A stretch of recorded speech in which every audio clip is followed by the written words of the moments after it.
बिस्मिल्लाहिर्रहमानिर्रहीम। हमने अपनी लास्ट वीडियो नंबर 6 में सीखा था कि हम लोग कैसे शॉपिंग कार्ट को कंप्लीट करके कस्टमर का डाटा लेने के बाद पेमेंट करने के बाद कैसे ऑर्डर बुक करवाया जा सकता है। हमने लास्ट पे ऑर्डर बुक वाला पेज ओपन कर लिया था। हमने शॉपिंग कार्ट कंप्लीट करवाई, कस्टमर से उसका पर्सनल डाटा रिसीव किया और पेमेंट वाले पेज पे जाके डॉलर्स में पेमेंट कर दी। उसके लिए हमने पर्सनल और बिजनेस अकाउंट भी क्रिएट किए और उसके बाद जो हमने आर्डर वाला पेज जो है वो ओपन कर दिया है। आज की क्लास में हम जो है वो आज की इस वीडियो में वीडियो नंबर 8 में हम लोग सीखेंगे कि हम लोग जो है वो कैसे ईमेल भेज सकते हैं। ऑर्डर बुक होने के बाद कैसे मोबाइल फ़ोन पे मैसेज भेजा जा सकता है। हमने कस्टमर से उसका ईमेल एड्रेस भी रिसीव कर लिया है। इसी तरह हमने कस्टमर से उसका मोबाइल फ़ोन नंबर भी ले लिया है। पेमेंट करने के बाद ऑर्डर बुक वाला पेज ओपन होता है। उस पेज के ओपन होने पे मोबाइल फ़ोन पे मैसेज और ईमेल भी जो है वो जनरेट होनी चाहिए और आपका ये ऑर्डर डाटाबेस में सेव हो जाना चाहिए। जबकि ऑर्डर बुक वाले पेज को पे भी अभी हमने वर्किंग करनी है। ऑर्डर बुक वाले पेज पे हमने जो है वो उसकी मज़ीद सेटिंग करनी है। तो इस काम को हम स्टार्ट कर रहे हैं। सबसे पहले क्योंकि हम ऑर्डर बुकिंग वाला काम कंप्लीट करने लगे हैं, सेल ऑर्डर कैप्चर करने लगे हैं, तो पहले आपको डेटाबेस में जाना होगा और आपको एक टेबल क्रिएट करना होगा ताकि आप जो है वो डेटाबेस में जो है वो काम कंप्लीट कर सकें, ऑर्डर को बुक करवा सकें। तो इस काम को कैसे स्टार्ट करते हैं, सबसे पहले डेटाबेस में जाते हैं। डेटाबेस में आप लोग ऑलरेडी जानते हैं कि हमारे पास 3 टेबल्स बने हुए हैं, एडमिन का, कैटेगरी का, प्रोडक्ट का। तो आज हम जो है वो डेटाबेस में एक नया टेबल क्रिएट करने जा रहे हैं ऑर्डर के नाम से। इसमें हमारी होगी ऑर्डर आईडी, ऑर्डर की डेट, ऑर्डर का स्टेटस कि ऑर्डर पेमेंट हुई है कि नहीं हुई, कैंसिल तो नहीं हो गया ऑर्डर, ऑर्डर का क्या स्टेटस है। इसी तरह कुछ कस्टमर की हमने इन्फॉर्मेशन ली थी, उसको हम इस टेबल में सेव करवाएंगे। कस्टमर का नेम पूछा था, कस्टमर का हमने जो है वो ईमेल पूछी थी। इसी तरह हमने कस्टमर से उसका जो है वो कॉन्टैक्ट नंबर पूछा था और इसी तरह हमने कस्टमर से पूछा था उसका एड्रेस, डिलीवरी एड्रेस। तो ये हमारे कॉलम बन रहे हैं टेबल में, जबकि हमें यहाँ पे सेव करना होगा प्रोडक्ट का आईडी कि कौन सी प्रोडक्ट सेल हुई है, उनकी क्वांटिटी, कितनी कितनी क्वांटिटी का ऑर्डर आया है, और हमें जो है यहाँ पे प्रोडक्ट की सेल प्राइस और परचेज प्राइस को भी मेंटेन करना होगा, क्योंकि कल को प्रोडक्ट की अगर प्राइस बदल जाती है तो हमें जो है वो जिस वक्त ऑर्डर आया उस वक्त की प्राइस को मेंटेन करना होगा।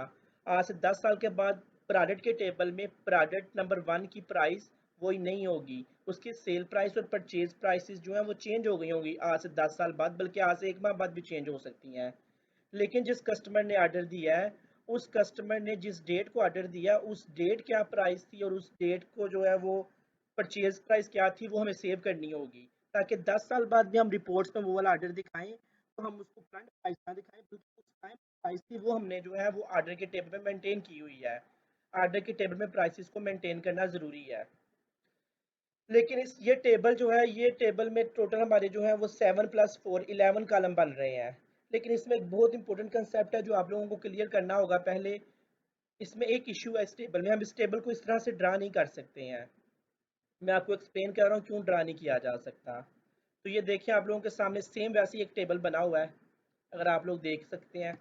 इसमें ऑर्डर आईडी है, ऑर्डर डेट है, ऑर्डर का स्टेटस है, customer name, customer contact, customer email, customer address, कौन सी प्रोडक्ट के ऑर्डर आए हैं, प्रोडक्ट की सेल प्राइस क्या है, प्रोडक्ट की परचेज प्राइस क्या है, प्रोडक्ट की क्वांटिटी की बात हो रही है। अच्छा, नोट इसमें आप ये करें कि एक ऑर्डर आया है, ऑर्डर नंबर 1 12 मार्च को, जो हमने डिलीवर कर दिया हुआ है। ये ऑर्डर दिया था अली ने इस फ़ोन नंबर से, ये अली का ईमेल है, सॉरी, और ये जो है वो अली का एड्रेस है। अच्छा, अली ने प्रोडक्ट नंबर 107 मांगी है, प्रोडक्ट आईडी है 107 और वो हमें 1200 की आती है, लेकिन हम जो है 1500 की सेल करते हैं। और अली ने प्रोडक्ट नंबर 107 के 2 पीस मांगे हैं। हम अमाउंट वाला कॉलम नहीं बना रहे, क्योंकि अमाउंट वाला कॉलम हम रन टाइम पे कैलकुलेट कर लेंगे, तो हम ड्राइव कॉलम नहीं बनाते हैं। तो अमाउंट वाला कॉलम यहाँ पे हम नहीं ड्रा कर रहे हैं, क्योंकि प्राइस को क्वांटिटी से मल्टीप्लाई करके अमाउंट ऑटोमेटिकली आ जाएगी। तो ड्राइव्ड एट्रीब्यूट डाटाबेस में प्रिपेयर नहीं किए जाते। ऐसे एट्रीब्यूट जो दो कॉलम को प्लस माइनस मल्टीप्लाई करके क्रिएट किए जा सकते हो, उसको हम डेटाबेस में नहीं बनाते हैं। तो अलबत्ता हम रिपोर्ट्स में अमाउंट वाला कॉलम अमाउंट जो है वो डिस्प्ले कर दिया करेंगे इन दोनों को मल्टीप्लाई करके। अच्छा, इसमें मसला क्या है? पहला आर्डर तो बिल्कुल सही कैप्चर हो गया। आर्डर नंबर 2 नोट करें। आर्डर नंबर 2 जो कि 19 मई को आया, वो उसकी पेमेंट उमर ने कर दी है।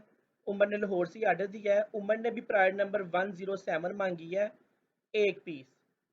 अच्छा, उमर ने प्रायर नंबर 107 के अलावा नोट करें कि प्रायर नंबर 111 भी मांगी है, 3 पीस। और प्रायर नंबर 103, प्रायर आईडी 103 भी मांगा उमर ने। यानी उमर ने अपने आर्डर में एक चीज़ नहीं, 3 चीज़ें मांगी हैं। प्रायर नंबर 107 का एक पीस मांगा है, प्रायर नंबर 111 के 3 पीस मांगे हैं, और प्रायर नंबर 103 के 2 पीस मांगे हैं। तो अली के इस आर्डर में 3 डिफरेंट प्रोडक्ट्स हैं जिनकी price, purchase price, sale price और क्वांटिटी भी शायद डिफरेंट है।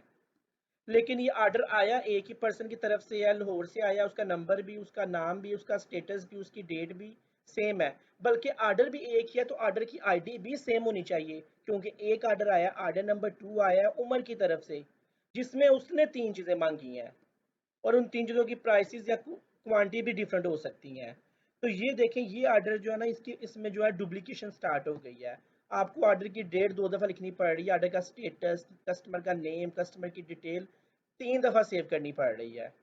और इशू की बात यह है कि आर्डर नंबर 2 को आपको 3 दफ़ा लिखना पड़ रहा है, जबकि आर्डर आईडी हो सकता है हमारी प्राइमरी की हो। तो आर्डर नंबर 2 3 दफ़ा क्यों लिखा जा रहा है? हालांकि अगर एक आर्डर आया है, ये जो वायोलेशन ऑफ प्राइमरी की है, ये तो एग्जीक्यूट ही नहीं होगा, डेटाबेस में सेव ही नहीं होगा। यानी कि आर्डर आईडी दो टू टू टू 3 दफ़ा नहीं लिखा जा सकता। अच्छा, इसके नीचे एक और आर्डर है जो मारिया की तरफ से आया है, जो कि उसने बाद में कैंसिल कर दिया था। 1 जनवरी को आया था, आर्डर नंबर 3। तो हमें उसमें भी मारिया की डिटेल 2 दफ़ा सेव करनी पड़ी है। सियालकोट से आर्डर आया था 1 जनवरी को। अच्छा, मारिया ने भी 2 डिफरेंट चीज़ों का आर्डर दिया था, एक चीज़ के 4 पीस मांगे थे और दूसरी चीज़ का 1 पीस मांगा था उसने। क्योंकि इस आर्डर में 2 चीज़ें थी, तो हमें उसके लिए मारिया की इन्फॉर्मेशन 2 दफ़ा रिकॉर्ड करनी पड़ी है। और आर्डर को नंबर भी फिर 3 और 3 2 दफ़ा लिखना पड़ा है। अब हम इसको अलग अलग नंबर तो नहीं लिख सकते कि ये आर्डर नंबर 3 है और ये आर्डर नंबर 4 है, एक ही आर्डर आया है। तो ये वायोलेशन ऑफ प्राइमरी की भी हो रही है, और कुछ जो है वो रिकॉर्ड यहाँ देखिए डुप्लीकेट हो रहे हैं सारे कॉलम। इसका सलूशन क्या है? इसका सलूशन ये है कि आपके एक आर्डर के अंदर कुछ चीज़ें एक होती हैं और कुछ चीज़ें मैनी होती हैं। फर्ज कर ले, एक आर्डर का आईडी एक होना चाहिए, उसकी डेट एक होती है, उसका स्टेटस एक होता है, कस्टमर एक होता है, ये सारी डिटेल एक ही होती है। एक आर्डर में ये सारी डिटेल जो है, जो मैं हाईलाइट की है, ये सारी एक होती है। इसको एक अलग टेबल में जाना चाहिए। जबकि एक आर्डर के अंदर मैनी प्रोडक्ट्स मंगवाई जा सकती हैं, उनकी प्राइसेस डिफरेंट हो सकती हैं, उनकी क्वांटिटीज डिफरेंट हो सकती हैं। तो ये दूसरे वाले पोर्शन को, इसको अलग टेबल में जाना चाहिए। यानी एक आर्डर में ये वाली इन्फॉर्मेशन एक होगी, एक आर्डर का एक कस्टमर होगा, एक डेट होगी, एक ईमेल होगा, एक एड्रेस होगा, एक स्टेटस होगा। लेकिन उस आर्डर के अंदर प्राइसेस, प्रोडक्ट्स और क्वांटिटीज डिफरेंट हो सकती हैं। तो इसको हम एक टेबल के कॉलम्स में मैनेज नहीं कर सकते हैं, इन 11 कॉलम्स को। तो हमें क्या करना होगा, हमने इसका सोल्यूशन कुछ इस तरह से निकालना है।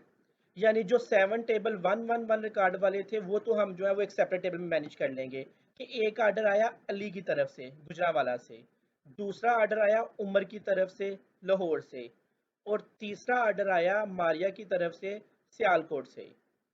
अच्छा, ये आर्डर की आईडी है और ये दूसरे टेबल में आर्डर की फॉरेन की है। तो हमने बता दिया आर्डर नंबर 1 में प्रोडक्ट नंबर 107 मांगी गई है, 2 पीस।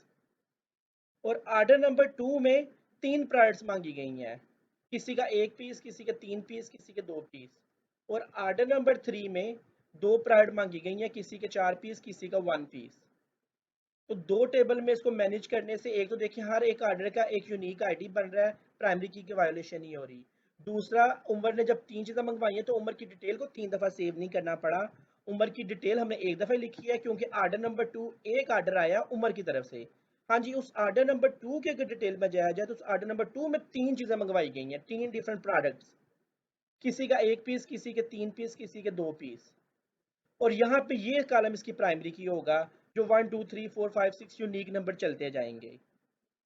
तो आपके आर्डर के बेसिकली 2 टेबल बन रहे हैं, एक आर्डर का टेबल और दूसरा हम इसका नाम रख सकते हैं आर्डर डिटेल या आर्डर प्रोडक्ट टेबल। एक आर्डर का मेन टेबल बन रहा है, जिसमें एक आर्डर की 111 वाले एट्रीब्यूट मेंटेन किया। एक आर्डर की एक आईडी होती है, एक आर्डर की एक ही डेट होती है, एक स्टेटस, एक कस्टमर, एक कॉन्टैक्ट नंबर, एक ईमेल, एक एड्रेस। जबकि दूसरे टेबल में एक आर्डर में मैनी प्राइड्स हो सकते हैं, उनकी प्राइसेस डिफरेंट हो सकते हैं, उनकी क्वांटिटीज डिफरेंट हो सकती हैं। इन दोनों को लिंक करने के लिए यहाँ पे फॉरेन की बनानी पड़ी है, और इस टेबल में अपनी प्राइमरी की तो चाहिए ही चाहिए थी। तो आपने ऊपर वाले टेबल से 4 कॉलम जो है वो रिमूव करके यहाँ पे पेस्ट कर लिए हैं, और इसको लिंक करने के लिए आपने एक फॉरेन की लगा लिया यहाँ पे, और इस टेबल की अपनी जो है वो प्राइमरी की तो चाहिए आप लोगों को। तो इस तरह से हम टेबल को मेंटेन करेंगे। तो हम वापस जा रहे हैं अपने डाटाबेस के स्ट्रक्चर में। मैं आपसे कहना ये चाह रहा था कि आपको ये जो चार लास्ट 4 कॉलम है ये यहाँ नहीं बनाने, इसको दूसरे टेबल में बनाना होगा। तो मैं ये लास्ट 4 कॉलम यहाँ से रिमूव कर रहा हूँ, इनको मैं यहाँ से डिलीट कर रहा हूँ। आर्डर आईडी को प्राइमरी की सेट करें, आर्डर आईडी की डाटा टाइप को इंटीजर सेट करें, आर्डर की डेट को हम जो है वो डेट टाइम सेव कर सकते हैं। आर्डर का स्टेटस जो है वो एन वारचार हो सकता है, कस्टमर का नेम एन वारचार हो सकता है, email N varchar 50, contact number N varchar 50, address N varchar 50। बेशक एड्रेस को एन वारचार 100 कर लें आप। तो आर्डर की जो चीज़ आपको कंपलसरी चाहिए, आर्डर का कस्टमर का नेम या कस्टमर का एड्रेस आपको कंपलसरी चाहिए, कस्टमर का नेम जो भी चीज़ें कंपलसरी चाहिए उसके साथ आप जो है वो अलॉनर प्रॉपर्टी को अकॉर्डिंगली सेट कर सकते हैं। ये आपका टेबल बन गया। अच्छा, फ्यूचर पर्सपेक्टिव से मैं थोड़ा सा क्लियर कर दूं कि हमने इस टेबल का नाम सेल आर्डर टेबल नहीं रखना, हम इस टेबल का नाम जो है वो आर्डर रखेंगे, टेबल का नाम। क्योंकि मेरा प्लान ये है कि हम इस टेबल में एक और कॉलम बनाएंगे टाइप के नाम से। हम इस टेबल में एक और कॉलम बनाएंगे टाइप के नाम से, और इंटरेस्टिंगली हम इसमें दोनों तरह के आर्डर सेव किया करेंगे। हम इसमें सेल आर्डर भी सेव करा करेंगे, सेल आर्डर, और जो माल हम परचेज करके लाएंगे वो भी इसी टेबल में ही सेव कर लिया करेंगे। ये मैं आगे जाके आपको क्लियर करूंगा लॉजिक। हम अपने दोनों कॉलम जो है, दोनों आर्डर जो है वो एक ही टेबल में सेव करेंगे। यानी इसी टेबल में सेल के आर्डर आ रहे हैं, ये दो सेल के आर्डर हैं क्योंकि हमने टाइप में लिख दिया ये सेल है, ये सेल है। और तीसरा आर्डर जो है वो परचेज का है, हम सियालकोट से मारिया से माल खरीद के लेके आए हैं, परचेजिंग किया हम लोगों ने। परचेजिंग क्या किया है, प्राइड नंबर 111 और 103 के जो है वो 4 और 1 पीस परचेज किए हैं। आर्डर नंबर 3 ये बता रहा है, जबकि आर्डर नंबर 1 और आर्डर नंबर 2 बता रहे हैं कि उमर और अली ने जो है वो आपसे माल खरीदा है, आपने सेल की है चीज़ों की। इस बात को हम मजीद एक्सप्लेन करेंगे, अलबत्ता मैं टाइप वाला कॉलम भी बनाने जा रहा हूँ आपके टेबल्स में। तो यहाँ पे एक इंपॉर्टेंट कॉलम आ रहा है। कस्टमर के 4 कॉलम्स के अलावा ऊपर भी हमारे पास 4 कॉलम बन रहे हैं, और एक और कॉलम बन रहा है जिसका नाम है आर्डर टाइप। और आर्डर टाइप में सेल और परचेज दोनों तरह के आर्डर हम मैनेज कर लिया करेंगे। Do you want to save this table? Yes.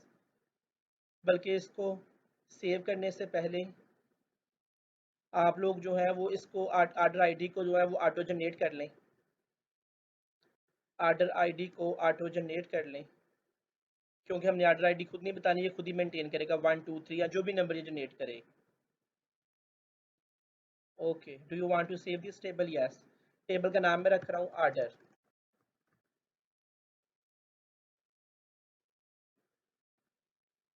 S भी यूज कर रहा हूँ। हो सकता है कि आर्डर जो है कीवर्ड ना हो एसक्यूएल के किसी और चीज़ का। आर्डर्स, इस टेबल का नाम मैं रख रहा हूँ आर्डर्स। ओके, आर्डर्स का टेबल बन गया। और साथ में एक और दूसरा टेबल बना रहा हूँ, जैसा कि आप लोग जानते हैं कि मुझे आर्डर को 2 टेबल में मेंटेन करना है। और दूसरे टेबल में मैं रख रहा हूँ, दूसरे टेबल का मैं पहला कॉलम रख रहा हूँ आर्डर डिटेल आईडी। इसमें आर्डर वाली प्राइमरी की भी आएगी एज अ फॉरेन की, आर्डर एफ आई डी। इसके अलावा इसमें जो है वो प्रोडक्ट का एफ आई डी आएगा प्रोडक्ट के टेबल से। इसके अलावा हम इसमें जो है वो सेल प्राइस और परचेज प्राइस को मेंटेन करेंगे। दो ये डुप्लीकेशन हो रही है, लेकिन ये डुप्लीकेशन नहीं है, क्योंकि ये तो हम ट्रांजैक्शन की सेल और परचेज प्राइस मेंटेन करें जिस वक्त ट्रांजैक्शन हो रही है। और उस टेबल में हमने जो है उसको एडिट करते रहना है, प्राइसेस को, प्राइसेस हमारी चेंज होती रहनी है टाइम टू टाइम। लेकिन यहाँ पे कौन सी सेव कर रहे हैं, वो ये ट्रांजैक्शन की सेल और परचेज प्राइस है, जिस वक्त ट्रांजैक्शन हुई उस वक्त सेल या परचेज प्राइस क्या थी वो हमने मेंटेन करनी है। और क्वांटिटी मेंटेन करनी होगी, किस चीज़ के कितना ऑर्डर आया है, कौन सी चीज़ आपने एक चीज़ बेची है, 2 बेची है, 3 बेची है, या जब परचेज किया तो 100 पीस खरीदे हैं, 500 पीस खरीदे हैं, 1000 पीस खरीदे हैं। क्वांटिटी वाला कॉलम चाहिए होगा। क्वांटिटी वाला कॉलम इंटीजर हो सकता है। परचेज प्राइस आपकी जो है वो न्यूमेरिक होगी, जिस तरह से हमने जो है प्राइड के टेबल में किया था, न्यूमेरिक 18 कर लें इसको। और जबकि इसके ऊपर वाले कॉलम जो है प्राइड एफ आई डी फॉरन की या इंटीजर होगा, अपने टेबल कहीं से प्राइमरी की के तौर पे आएगा। और ये आर्डर डिटेल आईडी इस टेबल का अपनी प्राइमरी की है, इसको प्राइमरी की सेट करें और इसको भी आप ऑटो जनरेट करवा दें।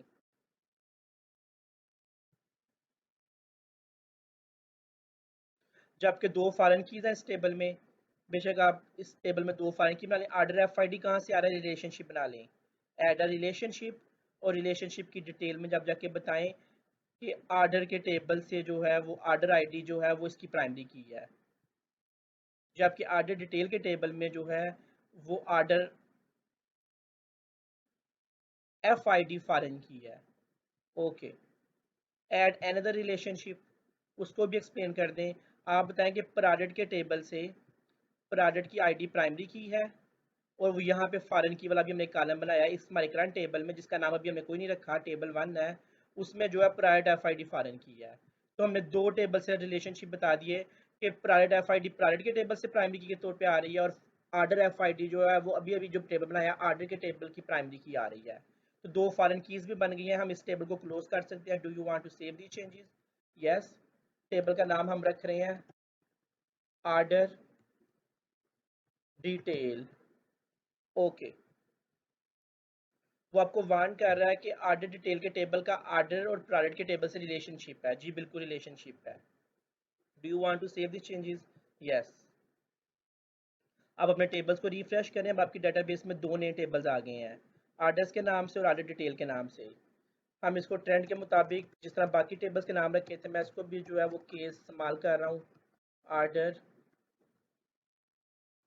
डिटेल, ताकि जो है वो सेम वे से काम परफॉर्म हो जाए सारा। और दूसरे टेबल का नाम आर्डर।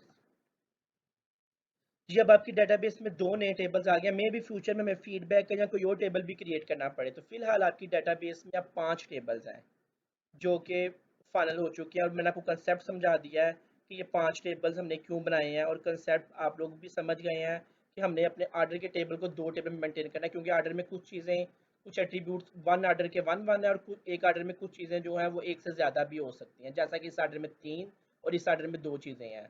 तो आपने क्या किया, वन वाली आइटम्स को, प्रॉपर्टीज को एक टेबल में मेंटेन कर लिया, और दूसरे जो मैनी थी, एक आर्डर में जो चीज़ें मैनी हो सकती थी उनको आपने जो है वो दूसरे टेबल में मैनेज कर लिया। इसका प्राइमरी की को यहाँ पे फॉरेन की बना दिया, और दूसरे टेबल में भी अपनी भी एक जो है वो प्राइमरी की सेट कर दी गई।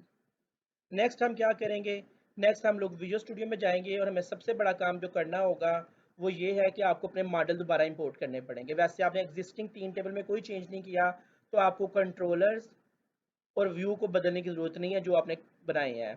तो आपको सिर्फ मॉडल्स दोबारा मंगवाने हैं। तो एडमिन, कैटेगरी और प्रोडक्ट के जो हैं वो मॉडल्स जो हैं वो दोबारा मंगवा लें आप लोग। शार्प मॉडल हमने जो है इसको ऐसे ही रहने दें, बस जो 3 मॉडल डेटाबेस से आए थे उन तीनों को डिलीट कर दें।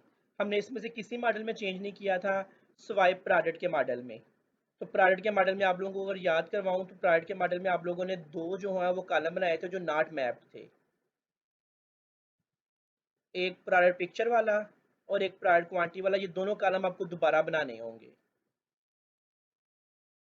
तो फिलहाल मैं क्या कर रहा हूँ, मैं आपके तीनों मॉडल्स के साथ तीनों टेबल जो डेटाबेस से आए थे उनको रिमूव कर रहा हूँ, क्योंकि इनमें से मैंने सिर्फ एक टेबल में चेंजेस की थी, उसको मैं दोबारा कर दूंगा मैनेज।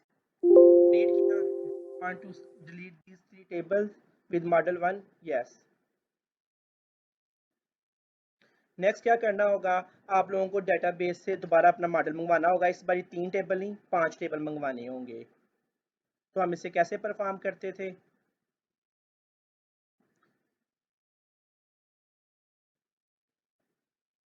मॉडल्स पे राइट क्लिक करते थे हम लोग, और राइट क्लिक करके ऐड न्यू आइटम, और न्यू आइटम्स में हम डाटा में जाके एडीयू एंट्री फ्रेमवर्क, मॉडल का नाम दोबारा मॉडल 1 रख रहा है, बहुत अच्छा कर रहा है, मॉडल 1 दोबारा ऐड कर दे। हम डेटाबेस से मॉडल 1 के में 3 की बजाय 5 टेबल लेने जा रहे हैं। ठीक है, कनेक्शन क्रिएट करें दोबारा से।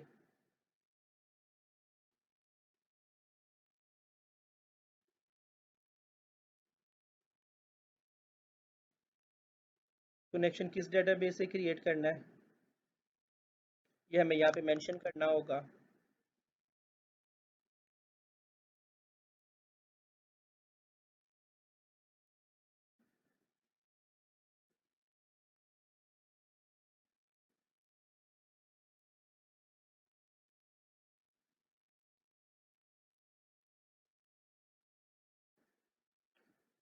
हाँ जी, यहाँ पे हम डार्ट प्रेस करते हैं। डार्ट के साथ शायद हम जो है वो डेटाबेस टच कर पाएँ। जी, हमारी डेटाबेस का नाम था dB the way shop. Okay, model का नाम मॉडल।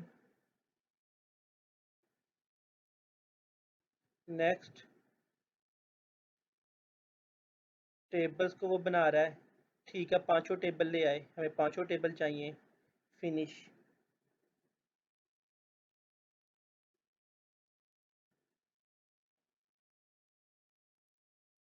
जी, पांचों टेबल आ गए हैं, लेकिन आप लोग जानते हैं कि हमने एक टेबल में चेंजेस की थी।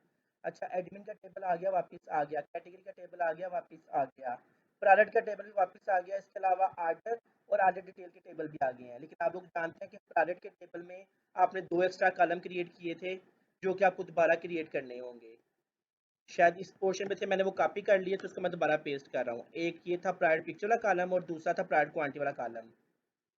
प्राइड पिक्चर के लिए ऊपर आप लोग जानते हैं कि मॉडल के ऊपर आपको यूजिंग में लिखना होता है, यूजिंग सिस्टम डॉट वेब, तो वो भी हमें दोबारा लिखना होगा, ताकि H T T P posted file base की टाइप जो है वो सेटल हो जाए। ठीक है, मैंने दोनों कॉलम भी जो है वो पेस्ट कर लिए हैं। अब हमारी जो है वो डेटाबेस में से तीन नहीं पांच टेबल जो है वो इंपोर्ट हो चुके हैं। जिस अकेले तीन टेबल्स में से एक टेबल में मैंने दो कॉलम क्रिएट किए थे, उसमें से मैंने दोबारा वो दो कॉलम दोबारा बना लिए हैं। आपके मॉडल जो है वो दोबारा अपडेट हो चुके हैं। एक दफ़ा मैं आपके पैड को बिल्ड करूंगा और अब हम इसको चलाएंगे। बल्कि चलाने से पहले हम अपना नेक्स्ट काम स्टार्ट करते हैं।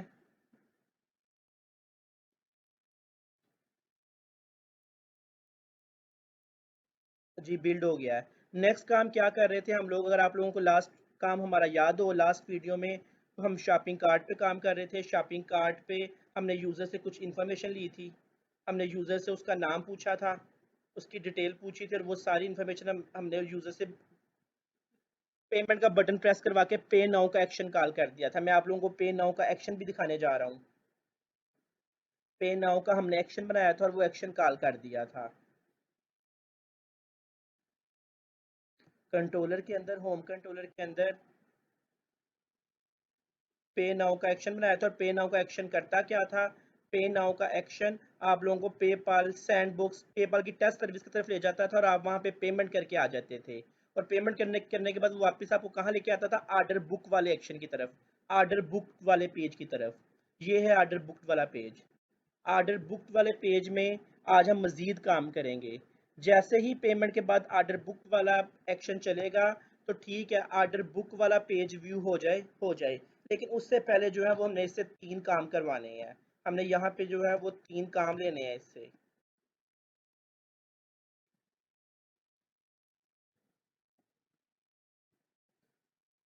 आर्डर बुक वाला पेज ओपन होने से पहले एक काम तो हमने ये करना है, आर्डर बुक वाला पेज ओपन करने से पहले हमें जो है वो ईमेल भेजनी है कस्टमर को। सेंड ईमेल, यहाँ पे हमें लिखना होगा कोड फॉर सेंडिंग ईमेल। दूसरा काम हमें यहाँ पे करना होगा, आर्डर बुक वाला पेज ओपन होने से होते हुए एक और कोड चलना चाहिए, कोड फॉर सेंडिंग एसएमएस। और तीसरा काम, code for saving order in order and details table. तो ये हमें जो है वो कुछ काम करने होंगे। किस पोर्शन में जैसे ही पेमेंट के बाद ऑर्डर बुक वाला पेज खुलता है, ठीक है, ऑर्डर बुक वाला पेज व्यू हो जाए। लेकिन जब वो पेज व्यू हो तो हम उसको पेज पे कह सकें कि आपको हमने ईमेल भी भेज दी, आपको हमने एसएमएस भी भेज दिया, और आपका ऑर्डर डेटाबेस में सेव हो चुका है, थैंक्स फॉर योर ऑर्डर। तो ये तीन कोड हमने यहाँ पे चलाने हैं।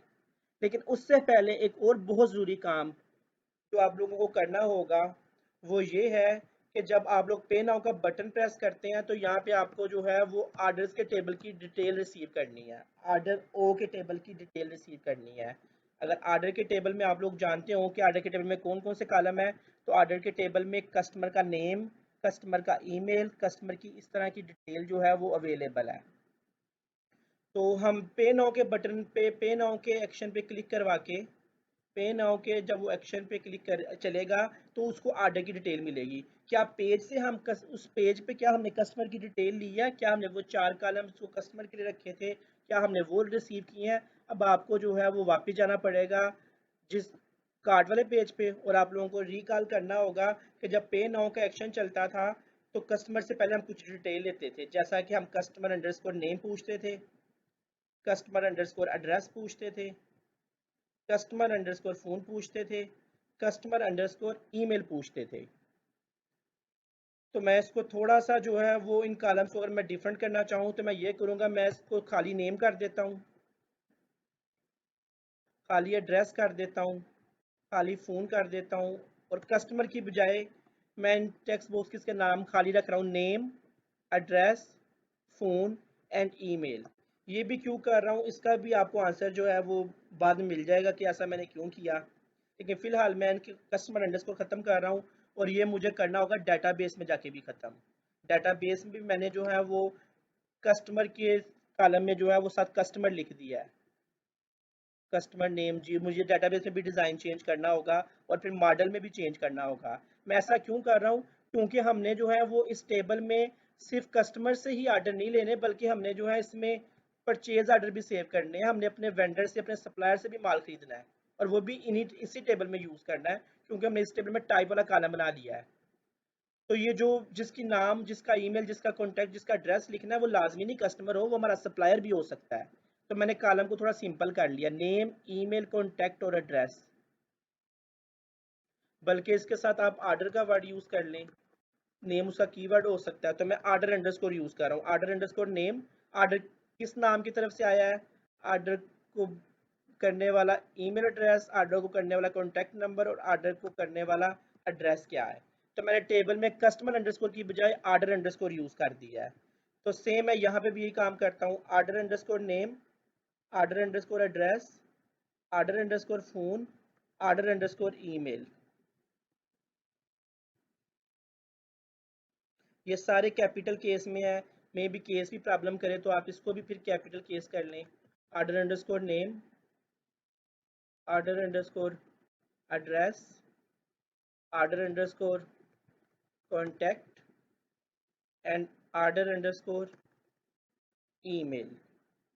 इसको मैं एक बार फिर वेरीफाई करूंगा, order underscore email, contact, address और नेम। ठीक है, चारों कॉलम अवेलेबल है, सीक्वेंस मैटर नहीं करती। बल्कि आपको चाहिए कि आप जो है वो ये एड्रेस वाले कॉलम को सबसे नीचे ले आएँ। एड्रेस वाला कॉलम मैं लास्ट पे ले आया हूँ, और एड्रेस वाले कॉलम को वैसे भी इनपुट की बजाय आपको टेक्स्ट एरिया शो कर लेना चाहिए, थोड़ा सा बड़ा टेक्स्ट बॉक्स लगा लेना चाहिए। इसको चला के चेक करते हैं अभी हमारा स्टेटस क्या है।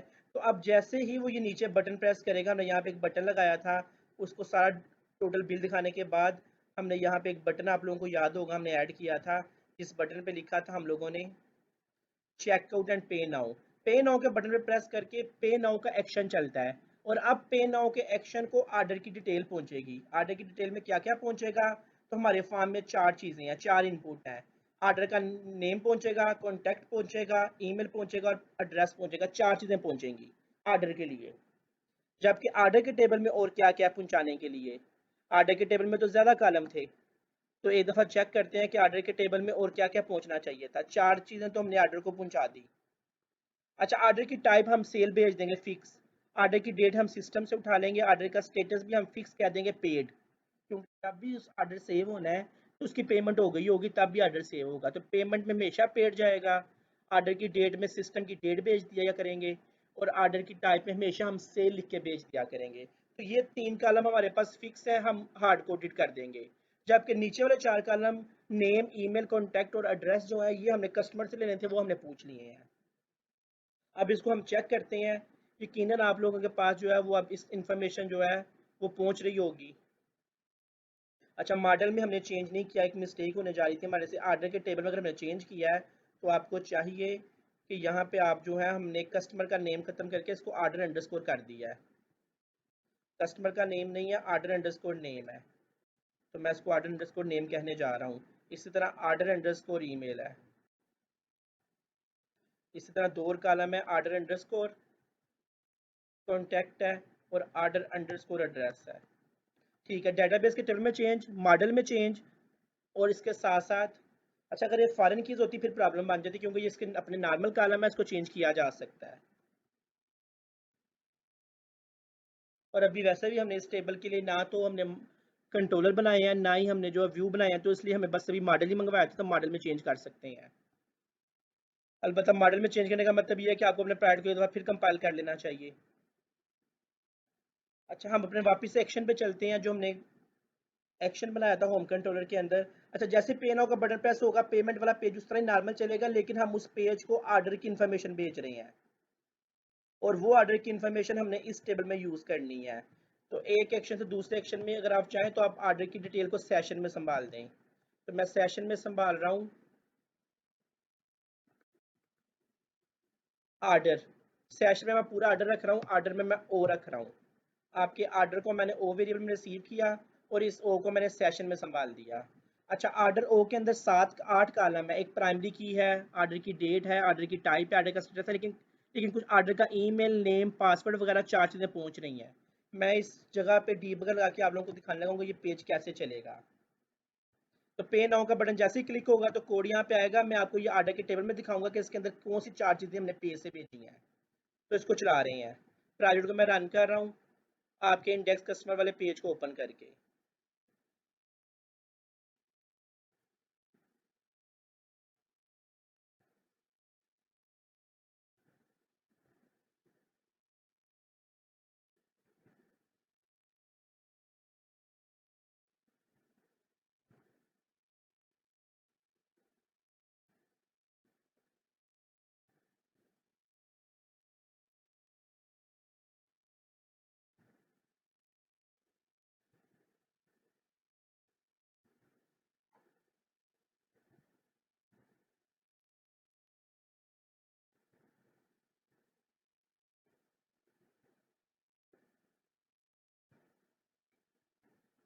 हाँ जी, ये पेज हमारे सामने लोड हो गया है। शॉप वाले पेज पे जाते हैं, किसी भी चीज़ को शॉपिंग कार्ट में ऐड कर लेते हैं। अच्छा, मैं पेमेंट वाला प्रोसेस दोबारा नहीं करूँगा, मैं पेमेंट वाली लाइन को कमेंट कर दूंगा इस बारी, अभी फ़िलहाल मैंने नहीं किया। 3200 की चीज़ पसंद किया हम लोगों ने, इसकी क्वांटिटी डबल कर लें, 2 पीस कर लें, और कस्टमर का नेम आप लिख लें कुछ भी, जीशान। अच्छा, ये देखें कस्टमर का एड्रेस मैंने इसको यहाँ से एंड पे मूव कर दिया, और इसको अगर आप चाहें तो टेक्स्ट एरिया कर लें। कस्टमर के एड्रेस के लिए अगर आप लोग चाहें तो आप जो है वो टेक्स्ट एरिया यूज़ कर सकते थे। तो यहाँ पे आप टाइप यूज़ करें text area, input type text area, और इसका क्लोजिंग टैग सेपरेटली बनता है टेक्स्ट एरिया का। अच्छा, एक और अच्छा काम आप ये कर सकते हैं अपने एक तो देखें टेक्स्ट एरिया से क्या फ़र्क पड़ रहा है, आखिरी वाला टेक्स्ट बॉक्स जो है वो एड्रेस मोड के लिए जो है वो थोड़ा बड़ा हो जाएगा, एड्रेस लिखा जा सकता है इसमें। अच्छा, एक और काम इसमें किया जा सकता है कि आप इस पर किसी ऐसी क्लास अप्लाई कर दें। कौन सी क्लास अप्लाई की जा सकती है इनपुट के टैग्स पे? तो इन सब पे क्लास अप्लाई की जा सकती है फार्म कंट्रोल की, फार्म कंट्रोल की। तो फार्म कंट्रोल मैं इन सब पे अप्लाई कर रहा हूँ, कॉन्टैक्ट पे भी, ईमेल पे भी, आपके एड्रेस के लिए भी, और इसी तरह से आपके कस्टमर के नेम के लिए भी। रिफ्रेश कर रहा हूँ पेज, देखिए थोड़े से टेक्स्ट बुक्स आपके यहाँ से चेंज हो जाएंगे। रिक्वायर्ड तो ये सारी थे, तो ये देखें इस पे लिखने से ये हाईलाइट हो रहे हैं, इसके इर्द गिर्द जो है वो ब्लू एरिया आ रहा है। तो ये थोड़ा सा बेहतर लुक प्रेजेंट करने लग गए हैं, एक्सेप्टेबल हो गए हैं थोड़े से। अब आप इस पोर्शन को ख़त्म भी कर सकते हैं, प्लीज़ प्रोवाइड करेक्ट इन्फॉर्मेशन, ताकि ये दोनों लाइन जो है वो बैलेंस हो जाएं। ये कुछ माइनर चीज़ें हैं, ये खुद ही इसको मैं जल्दी से जो है वाइंड अप करना चाह रहा हूँ, प्लीज़ प्रोवाइड करेक्ट इन्फॉर्मेशन। ये वाला डिव मैं ख़त्म कर रहा हूँ। देखिए आपके पेज को रिफ्रेश करके क्या चेंज आया है। जी, काफ़ी कुछ बैलेंस हो गया, अब ये लाइंस बैलेंस हो गई हैं, चीज़ें बैलेंस हो गई हैं। तो अब ये बेहतर और बेहतर हो गया पेज। हम करने क्या आए थे, हम चेकआउट एंड पे नाउ का बटन क्लिक करेंगे तो आपको पता है कि कौन सा एक्शन चलना है, लेकिन एक्शन चलने से पहले वो आपसे इन्फॉर्मेशन मांग रहा है। कुछ भी फ़िलहाल लिख रहे हैं हम, क्योंकि ये इन्फॉर्मेशन अभी जा नहीं रही, शायद जा रही है।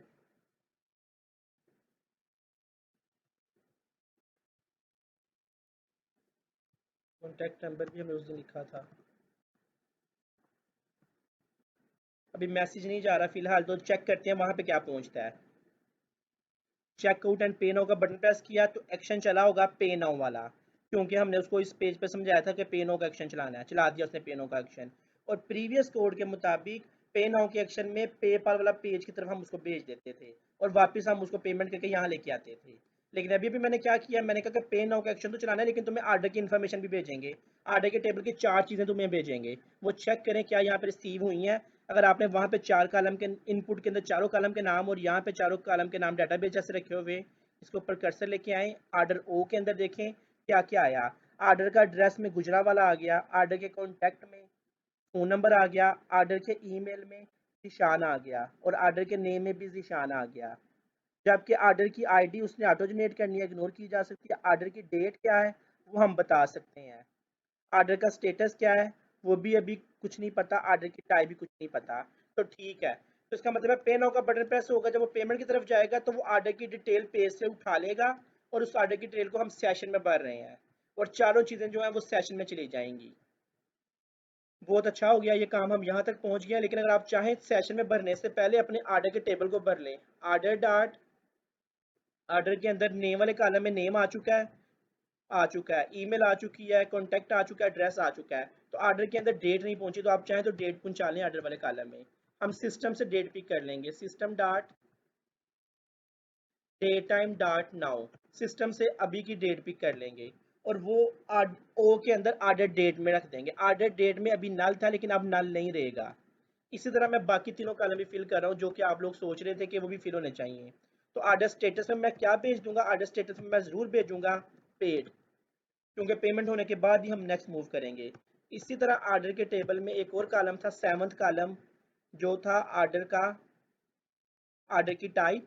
और आर्डर की टाइप में मैं ज़रूर लिख दूंगा, फिक्स स्ट्रिंग पास कर दूंगा, सिंगल कोटेशन डबल कोटेशन में स्ट्रिंग पास कर रहा हूँ, सेल।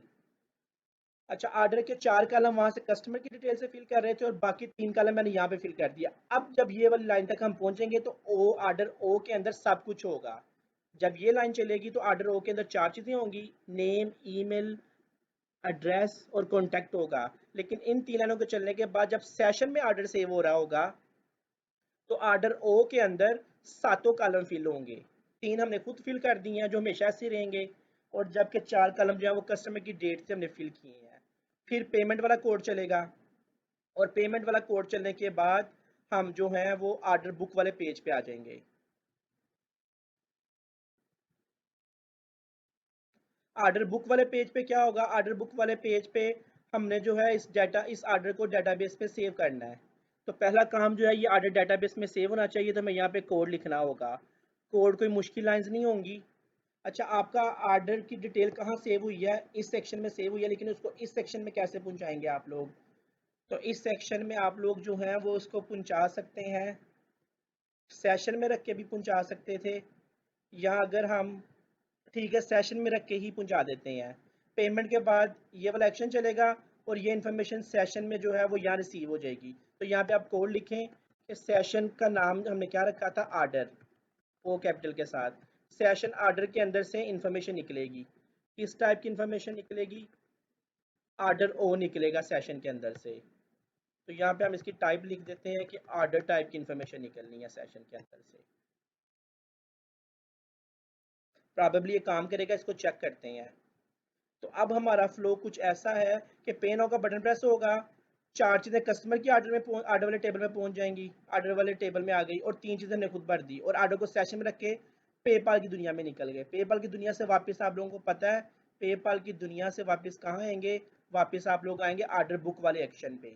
जब वापस नीचे आर्डर बुक वाले एक्शन पे आएंगे तो आर्डर बुक वाले एक्शन से हम सेशन से वही इन्फॉर्मेशन दोबारा पकड़ेंगे और वो इन्फॉर्मेशन जो है वो दोबारा आर्डर ओ में रख लेंगे, ताकि हम जो है आर्डर के अंदर से ईमेल निकाल के ईमेल भेज सकें, आर्डर के अंदर से फ़ोन नंबर निकाल के एसएमएस भेज सकें और आर्डर के अंदर से सारी इन्फॉर्मेशन निकाल के हम डेटाबेस में आर्डर बुक करवा सकें। हाँ जी, जब ये पेज ओपन होगा आर्डर बुक वाला, जैसा कि आपको याद है लास्ट वीडियो में हमने आर्डर बुक वाला पेज ओपन किया था, तो ये वाला पेज ओपन हो रहा था, your order is book now. तो ये वो पेज जो है ये बहुत ज़्यादा अजीब है। अब हमने इस पेज पे भी काम करना है, हमें इस पेज पे थोड़ी सी वर्किंग करनी है क्योंकि लास्ट वीडियो नंबर 7 में अगर आप लोगों को याद होगा कि हम लोगों ने एंड पे पेमेंट के बाद ऑर्डर बुक वाला पेज ओपन करवाया था, लेकिन ऑर्डर बुक वाले पेज पे कुछ वर्किंग करना रह गई है। तो ठीक है, हम ईमेल भेज रहे हैं, मोबाइल भेज रहे हैं, डेटाबेस में ऑर्डर को सेव कर रहे हैं, लेकिन उस काम के साथ साथ इस पेज को भी थोड़ा सा जो है वो बेहतर कर लें। ये पेज है order, your order is booked now. तो इस पेज को कैसा होना चाहिए? तो मेरे मुताबिक इस पेज को शॉपिंग कार्ट जैसा होना चाहिए। यानी शॉपिंग कार्ट में जो चीज़ें होती हैं हमने वो ऑर्डर बुक वाले पेज पे दिखानी है, नीचे कस्टमर की डिटेल दिखानी है। अच्छा, लेनी नहीं है उससे इन्फॉर्मेशन, ना क्वांटिटी कम ज़्यादा करवानी है, लेकिन उसको वो इन्फॉर्मेशन दिखानी ज़रूर है। ये काम कैसे करना है? तो मैं आपके इस ऑर्डर बुक वाले पेज पे पूरी शॉपिंग कार्ट वाला पेज कॉपी कर रहा हूँ। यस, पूरी शॉपिंग कार्ट वाला पेज कॉपी कर रहा हूँ। तो देखिए, मैं पूरा शॉपिंग कार्ट वाले पेज पे जा रहा हूँ। शॉपिंग कार्ट वाला पेज सिलेक्ट ऑल प्रेस करते हुए कॉपी किया, और पूरा शॉपिंग कार्ट वाला पेज जो है मैंने ऑर्डर बुक वाले पूरे पेज को रिमूव करके उसमें पेस्ट कर दिया। तो जब अब ऑर्डर बुक वाले पेज की बजाय कौन सा पेज ओपन हुआ करेगा? अगर ऑर्डर बुक वाले पेज की बजाय ये वाला पेज ओपन होगा, अगर मैं इस पेज को रिफ्रेश करूं, your order is book now, इसकी बजाय ये वाला पेज ओपन होगा। देखिएगा, तो ये देखें शॉपिंग कार्ट वाला पेज ओपन हो रहा है, लेकिन ये शॉपिंग कार्ट वाला पेज नहीं है, ये पेज है ऑर्डर बुक वाला। तो मैं इस पेज पे वर्किंग करूंगा, मैं यहाँ पे खत्म करके करूंगा order book, thanks for your order, कुछ इस तरह की इन्फॉर्मेशन लिखेंगे। तो सबसे पहले हम जो है इस पेज में वर्किंग करते हैं, चेंजेस करते हैं। हम फाइंड करते हैं कि कार्ड उसने कहाँ लिखा है। जो ऊपर कार्ड लिखा हुआ आ रहा था इमेज में, ये लिखा हुआ है कार्ड। तो हम सबसे ऊपर कार्ड में लिखेंगे ऑर्डर बुक, और नीचे उसने लिखा हुआ है शॉप या कार्ट, हम उसे कहेंगे थैंक्स फॉर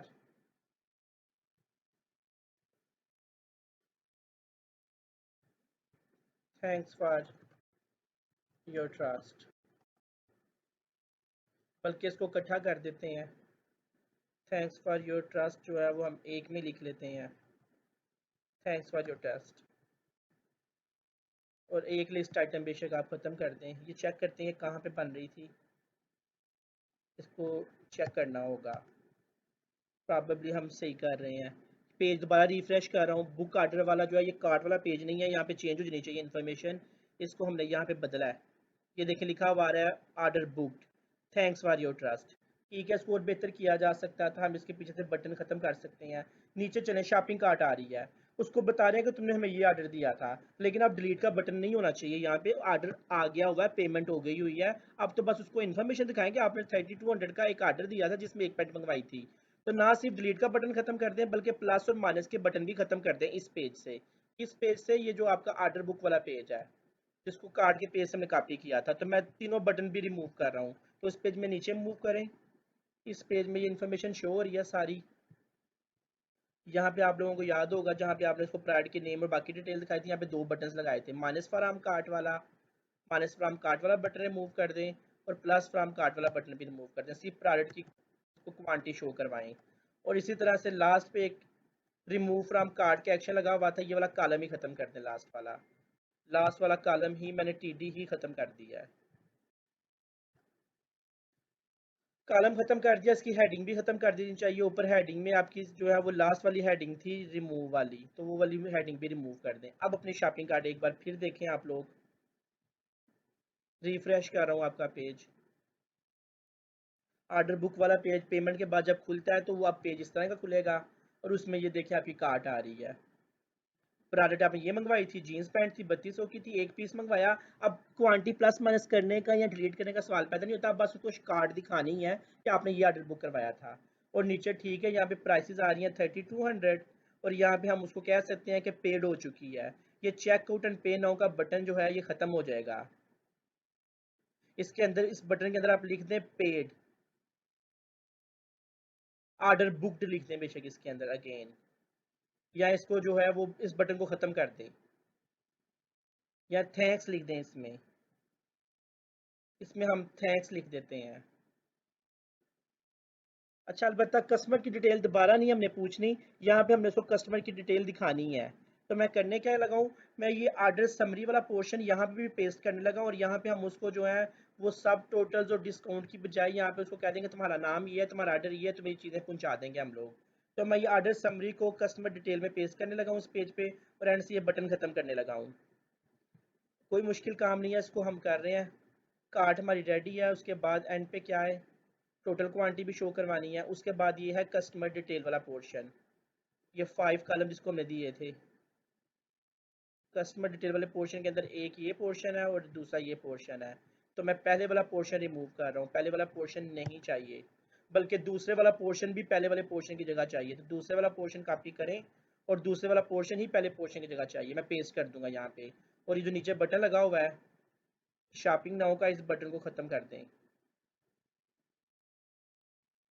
इस बटन में लिखा हुआ था चेकआउट एंड पे नाउ, बल्कि आप चाहें तो इस बटन से भी फ़ायदा ले सकते हैं।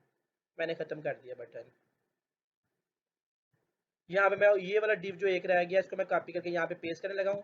लेकिन आप चाहें तो इसके ऊपर कोई एक्शन भी नहीं चलाना आप लोगों ने, ये बस आखिरी पेज है। तो इसके ऊपर से एक्शन भी ख़त्म कर देंगे अपना। HTML का जो आपने पे नाउ का एक्शन चलाना था वो भी ख़त्म करते हैं, बटन भी ख़त्म कर दिया, एक्शन भी ख़त्म कर दें। और ये जो डिव है इसको कॉपी करके दो बना लें। एक्सपैंड हो गया डिव। तो मैंने ये वाली डिव कॉपी करके यहाँ पे पेस्ट कर ली, नीचे से ये बटन खत्म कर दिया और इस बटन पे क्लिक करके जो पे नाउ का एक्शन चलता था वो एक्शन का लिंक भी मैंने खत्म कर दिया। रिफ्रेश कर रहा हूँ इस पेज को दोबारा।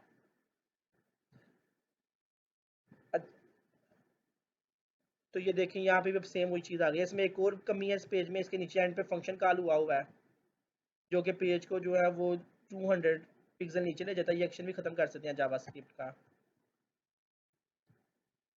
अच्छा, इसमें क्या चेंज करेंगे, सब टोटल की बजाय अब हम उसको नाम वगैरह उसकी डिटेल दिखा देते हैं। 5 चीज़ें हम उसको दिखा देते हैं यहाँ पे। सब टोटल की जगह हम उसे कह देते हैं कस्टमर नेम।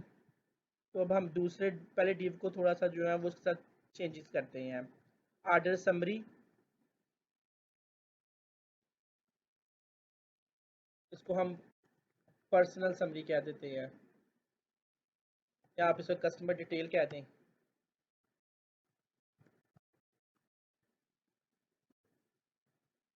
हम उसे कहते हैं कस्टमर नेम, ये है। दिखा देते हैं उसको कस्टमर का नेम, हमारे पास सेशन में सेव है। करते हैं वाली बात दोबारा से, कस्टमर नेम दिखा देते हैं। कस्टमर ईमेल दिखाएं आप उसको, उसको साथ बताएं कि हमने आपको ईमेल पे ईमेल भी भेज दी हुई है, हालांकि भी भेज नहीं कर रहे हैं, वो वाला काम भी हम। कस्टमर कॉन्टैक्ट डिटेल, और last one customer delivery address.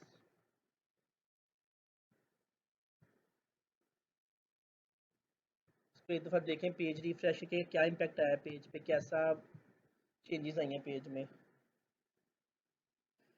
तो मैंने लिख दिया कस्टमर डिटेल, ठीक है, कस्टमर डिटेल आ गया। कस्टमर का नेम ये, customer email, customer address, customer delivery address. Shipping cost free की बजाय हम यहाँ पे लिख देते हैं ग्रैंड टोटल, भी दोबारा चेंज कर दिया है। ग्रैंड टोटल की जगह भी कुछ लिख देते हैं। शिपिंग कास्ट की बजाय जो है वो शिपिंग कास्ट को रिमूव किया जा सकता है यहाँ पे। इसको हम शिपिंग शिपिंग कास्ट जगह लिख देते हैं ऑर्डर स्टेटस, ठीक है। ये भी अच्छा idea, order status. Order status में तो हम हमेशा लिखा करेंगे पेड, और एंड पे ग्रैंड टोटल नहीं लिखेंगे हम लोग, थैंक यू लिखेंगे। Thank you. और यहाँ पे हम लिखेंगे order will be delivered as per company terms and condition. भैया लिख दें कि 24 घंटे में पहुंचेगा सामान। लेकिन मैं अब इस केस में आपको कंपनी इस वेबसाइट पे एक टर्म एंड कंडीशन वाला पेज बनाना पड़ेगा जिसमें लिखा होगा आप लोगों ने फीस पेमेंट वापस होती है कि नहीं होती, या जो भी है। इसको चेक करें पेज पे क्या इम्पेक्ट आया अभी तक।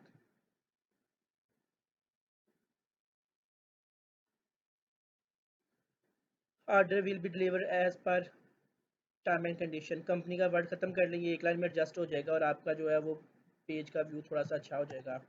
As per terms and condition probably save हो गया। इसको चेक करते हैं।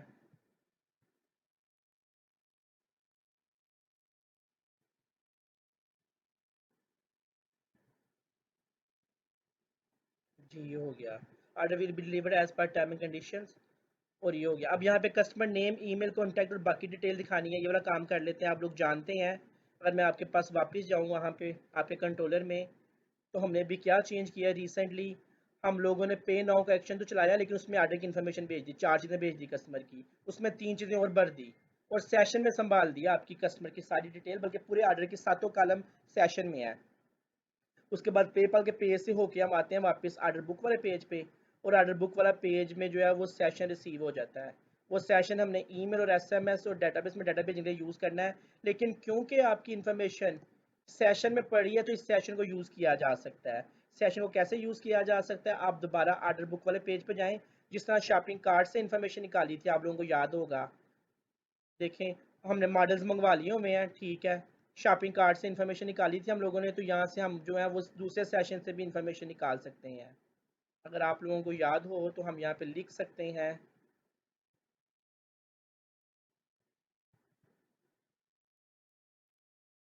इस डिव के ऊपर अगर आप चाहें तो मैं एक और इफ लगा सकता हूँ, एट द रेट इफ। हमारा एक और सेशन है, आप जितने मर्जी सेशन बना सकते हैं आप एक सिस्टम के अंदर। दूसरे सेशन का नाम है आर्डर। इफ आर्डर वाला सेशन खाली नहीं है, इफ आर्डर वाला सेशन खाली नहीं है, तो हम इस पे काम कर सकते हैं। ये डिव बनेगी, और ये डिव जो है, इस डिव में हमने कुछ इन्फॉर्मेशन लगानी है। क्या क्या लगाना है इसमें से निकाल के, सेशन के अंदर क्या क्या पड़ा हुआ है। हम यहाँ पे लिखेंगे आर्डर ओ की इन्फॉर्मेशन निकालनी है, और वो है इस सेशन आर्डर के अंदर, निकाल ली। और किस टाइप की इन्फॉर्मेशन निकालनी है, यहाँ पे आर्डर सेशन का टाइप मेंशन करनी पड़ेगी। इसके अंदर है आर्डर टाइप की इन्फॉर्मेशन, पूरी आर्डर की डिटेल हमने संभाली है। तो सेशन के अंदर से आर्डर की डिटेल निकालो ओ में, और अब हम इस ओ को यूज़ कर लेंगे यहाँ पे कस्टमर नेम के बजाय ओ डाट, यहाँ पे हम लिख देंगे at the rate O dot. O के अंदर क्या क्या रखा हुआ है हमने, ओ के अंदर हमने जो है वो कस्टमर का नेम रखा, ऑर्डर का नेम रखा हुआ है, ठीक है। ये क्या लिखा हुआ आ रहा है, कस्टमर ईमेल, प्लीज़ रिमूव कर दें साथ से, एट द रेट ऑर्डर, जो ओ है ओ के अंदर है ईमेल भी, ऑर्डर अंडरस्कोर ईमेल वाला कॉलम है, और उसके अंदर है order underscore contact, eight the rate order underscore contact वाला कॉलम है, और जो है इसके अंदर डिटेल है eight the rate order dot address की। चेक करते हैं क्या ये इन्फॉर्मेशन सेशन में अवेलेबल है। अभी तक सेशन मेंटेन, अगर हम इसको रिफ्रेश करें तो यहाँ पे कौन सी इन्फॉर्मेशन शो होगी। वो कह रहा है आपका सेशन जो है वो एक्सपायर हो गया है, नहीं ये नहीं कह रहा। उसको आपकी क्लोजिंग ब्रैकेट नहीं मिल रही। क्लोजिंग ब्रैकेट हमने कहाँ लगाई है, इफ़ की। डिव को क्लोज करें जी, क्लोजिंग ब्रैकेट सही जगह नहीं लगाई। इस क्लोजिंग ब्रैकेट को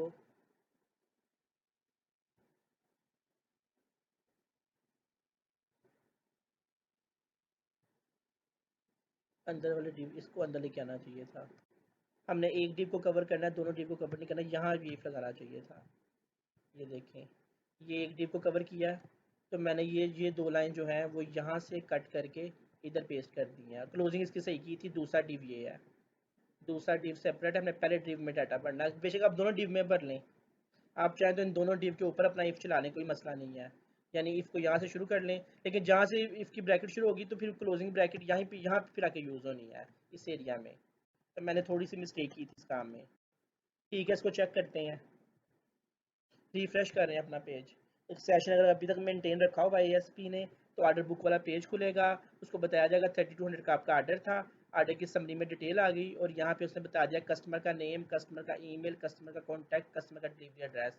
एक्स एक्स एक्स एक्स क्यों आ रहा है, क्योंकि अभी मैंने प्रैक्टिस के तौर पे जो है customer name, email, contact address वगैरह एक्स एक्स एंटर किया था।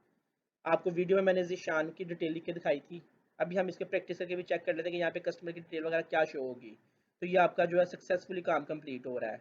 हम एक नया ऑर्डर क्रिएट करते हैं, उसका पूरा प्रोसेस चेक करते हैं क्या ये सक्सेसफुली चल रहा है। तो अगर आप लोग समझें तो हमारा जो है वो ऑर्डर बुक वाला पेज बड़े अच्छे से कंप्लीट हो चुका हुआ है। और अब हम जो है वो नेक्स्ट ईमेल और मोबाइल मैसेज की तरफ जाएंगे, लेकिन पहले इस पेज का फ्लो चेक कर लें एक दफ़ा। तो इंडेक्स कस्टमर वाले पेज को स्टार्ट कर रहे हैं, शॉपिंग कार्ट में एक चीज़ ऐड करते हैं और उसकी पेमेंट करते हैं।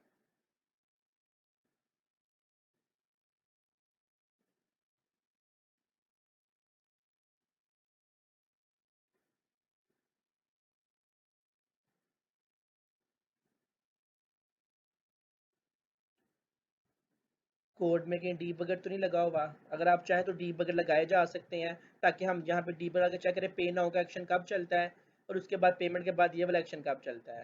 लेकिन अभी हम नहीं लगा रहे हैं। हमें पता है पे नाउ का जब एक्शन चलना होगा पेपाल का पेज खुल जाएगा, लेकिन उससे पहले पहले ऑर्डर के टेबल को सेशन में संभाल दिया जाएगा।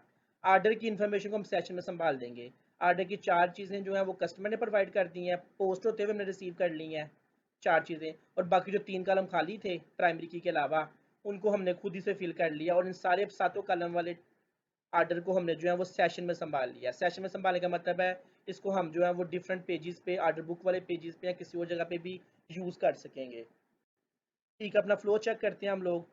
शॉपिंग वाले पेज पे जा रहे हैं। शॉपिंग वाले पेज पे आए, कोई सी प्रोडक्ट, जैसा कि हमने लास्ट टाइम भी लास्ट प्रोडक्ट को पिक किया था, ऐड टू कार्ट किया, 1 आइटम को 2 आइटम किया, 6400 का बिल हो गया। ठीक है, बिल बन रहा है। ऑर्डर हम जो है ये उसामा की तरफ से देते हैं, या ठीक है ज़ीशान की डिटेल लिख रहे हैं, कॉन्टैक्ट नंबर लिख दिया, ईमेल लिख दें ज़ीशान की, और कोई भी एड्रेस लिख दें।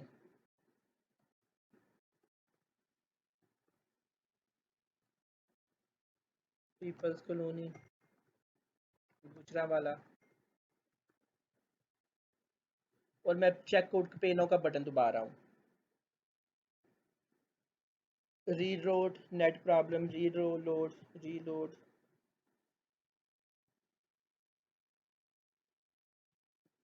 रीलोड, बैक जाएं, फिर चेक आउट का बटन प्रेस करने की कोशिश।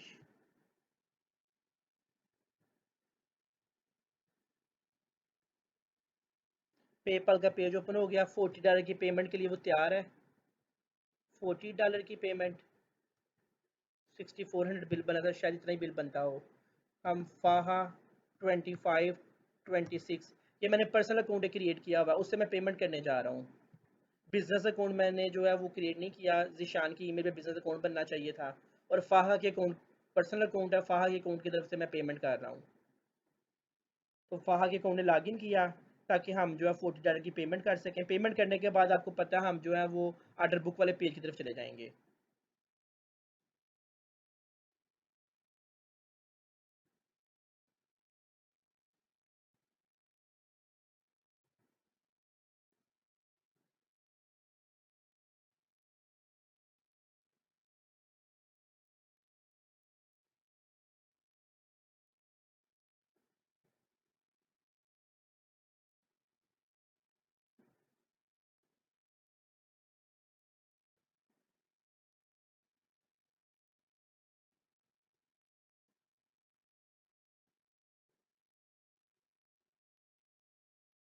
फाहा लॉगिन हो गया।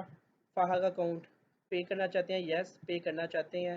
जिशान वाले बिजनेस अकाउंट को हम फाहा के अकाउंट से पेमेंट करना चाह रहे हैं। बिजनेस अकाउंट मैंने ईमेल में यूज़ किया था वहाँ पे पेपल लाइन में। ठीक है, पेमेंट हो गई। रिटर्न का बटन आ रहा है, रिटर्न का बटन ज़रूर प्रेस करूँगा तो आपको वापस ऑर्डर बुक वाले पेज पे ले आया। ये वो पेज है जो कि हमने कार्ड वाले पेज को एडिट करके बनाया है। उसे कह रहे हैं order booked, thanks for your trust. आप उसको चेंज कर सकते हैं। ये ऑर्डर है 6400 का, अब वो चीज़ें डिलीट नहीं कर सकता, प्लस माइनस नहीं कर सकता, सिर्फ देख सकता है। ऑर्डर कस्टमर का नेम ज़ीशान आ रहा है, उसका ईमेल आ रहा है, उसका कॉन्टैक्ट नंबर आ रहा है, उसका डिलीवरी एड्रेस आ रहा है, ऑर्डर का स्टेटस पेड आ रहा है, और ये सब आपका ऑर्डर जो है वो सक्सेसफुली कंप्लीट हो गया है। नेक्स्ट हम लोग किस तरफ जाएंगे? ऑर्डर को हमने सक्सेसफुली डिस्प्ले करवा दिया है, उससे पहले हमने जो है डेटाबेस में टेबल भी बना लिया है। तो ये हमारा काम अब शुरू होता है। अब हमने ईमेल और मैसेज भेजना है, बिल्कुल मुश्किल काम नहीं है, इसी वीडियो में कंप्लीट करने की कोशिश करते हैं। ईमेल भेजने वाला कोड हम कहाँ लिखेंगे? तो देखें, ऑर्डर बुक वाला पेज जब खुलता है, ऑर्डर बुक वाला व्यू आपके सामने ओपन हो जाता है, तो यहाँ पे हम ईमेल वाला कोड लिखेंगे। ईमेल वाले कोड के लिए मुझे नेट पे जाना होगा और नेट से मुझे कोड ढूंढना होगा। तो मैं गूगल वाला पेज ओपन करूँगा और यहाँ पे मैं लिखूँगा उसको गूगल वाले पेज पे सेंड ईमेल सी शार्प।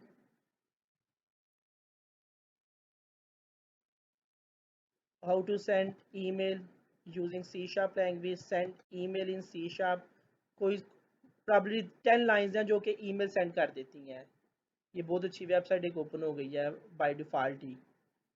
तो मैं चाहता हूँ कि आप इस वेबसाइट को ज़रूर देखें, सी शार्प। बल्कि आप ये वीडियो में रिकॉर्ड हो गई है वेबसाइट, आप इसको इसमें पढ़ें क्या लिखा हुआ है इन्होंने। सारा बहुत सिंपल वे से एक्सप्लेन किया है। हम यहाँ से कोड ट्राई किया, आज जो कोड लिखा है इसको हम पिक कर लेते हैं। कॉपी किया, 1 2 3 4 5 6 7 8 9 10 लाइंस हैं एग्जैक्टली जिसको हम कॉपी कर रहे हैं और यहाँ पे पेस्ट कर रहे हैं, ताकि हमारा जो है वो मैसेज सेंड हो, ईमेल सेंड हो सके। प्रोजेक्ट को स्टॉप कर लें। पहले हमने कोड लिख दिया ईमेल सेंड करने वाला। अच्छा, इस कोड को थोड़ा सा आसान, बल्कि आसान ही है। मैं बस ये एक लाइन को यहाँ से कट कर रहा हूँ और इसकी सीक्वेंस बदल रहा हूँ थोड़ी सी। 5 लाइंस ये हो गई और 5 लाइंस को मैं फिर एक करीब कर रहा हूँ। इस कोड को मैं आपको समझाने लगा हूँ। 10 लाइंस का मैंने कोड कॉपी किया है। कोड क्या कॉपी किया है मैंने? कोड ये कॉपी, इसमें एक उसने बनी बनाई क्लास यूज़ की है, मेल मैसेज की क्लास। सी शार्प लैंग्वेज के अंदर बनी बनाई क्लास है मेल मैसेज की। ये उसने इस वेबसाइट पे भी एक्सप्लेन किया आपको। मेल मैसेज क्लास यूज़ की है, ऑब्जेक्ट बनाया मेल के नाम से। मेल जानी किसको है? मेल जानी किसकी तरफ से है? मेल जानी किसको है? यहाँ पे उसका एड्रेस आ जाएगा। मेल में लिखा क्या होगा, मेल का सब्जेक्ट क्या होगा, मेल की बॉडी क्या होगी, ये सब यहाँ लिखा जाएगा। तो अभी हम इसको टेस्ट के तौर पे लिखते हैं।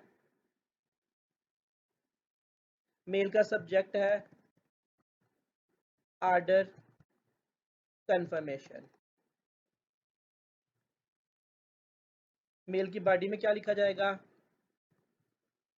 दिवेश आपकी कंपनी का नाम आ जाएगा और साथ आप लिख देंगे दिवेश आपके साथ लिख देंगे योर ऑर्डर कंफर्मेशन। काफ़ी दे दिया, thanks for your order.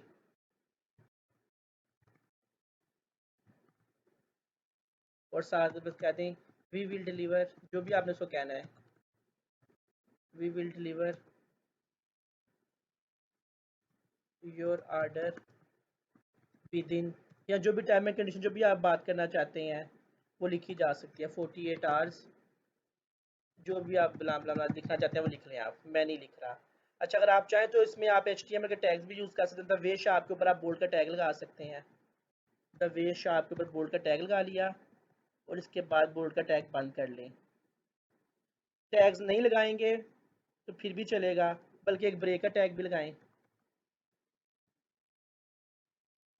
Break का टैग लगाया, एंड पे आप लोग जो है वो, अच्छा क्योंकि अब आपने ये टैग लगा लिए हैं HTML के इसके अंदर बॉडी के अंदर, अगर ना लगाए होते फिर ये लाइन ना लिखते, लेकिन अब लिखनी पड़ेगी।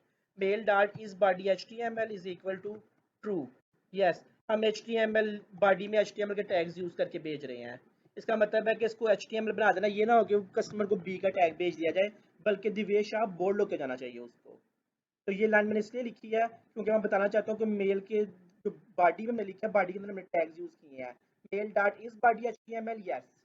तो ये एक एक्स्ट्रा लाइन मैंने ऐड किया है। अटैचमेंट की भी ऑप्शन होती है, ये भी हम सेपरेटली से देख सकते हैं अगर डिटेल में जाना चाहिए। Mail dot attachments dot add, mail में अटैचमेंट्स भी भेजी जा सकती हैं, उसको आप इनवाइस भेज सकते हैं। फिलहाल अभी हम इस मेल को इतना डिटेल में नहीं, सिर्फ उसको कंफर्मेशन ईमेल भेज रहे हैं।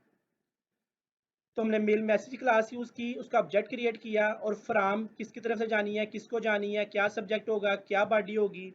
और उसके बाद दूसरा पोर्शन, दूसरी कौन सी बनी में क्लास यूज़ कर रहे हैं? SMTP client, simple mail transfer protocol client use कर रहे हैं, उसको हम सर्वर कहते हैं, SMTP सर्वर, उसका कुछ भी नाम रख दिया है। और वो अज्यूम कर रहा है कि सेंडर जो है, अच्छा यहाँ पे जो है ना ये ध्यान रखना पड़ेगा कि सेंडर का ईमेल एड्रेस किस अकाउंट पे बना हुआ है। अगर सेंडर का ईमेल एड्रेस जीमेल पे बना हुआ है तो फिर यहाँ पे smtp.gmail आएगा। अच्छा, रिसीवर से हमें कंसर्न नहीं है कि मेल किसको जा रही है, जा किसकी तरफ से रही है, उसने उसने लॉग इन करना है। फॉर एग्जाम्पल मेरी तरफ से मेल जाएगी, ज़ीशान की तरफ से जाएगी। वैसे यहाँ पे हमारे पास अकाउंट बनाना चाहिए था दिवेश शॉप वालों का।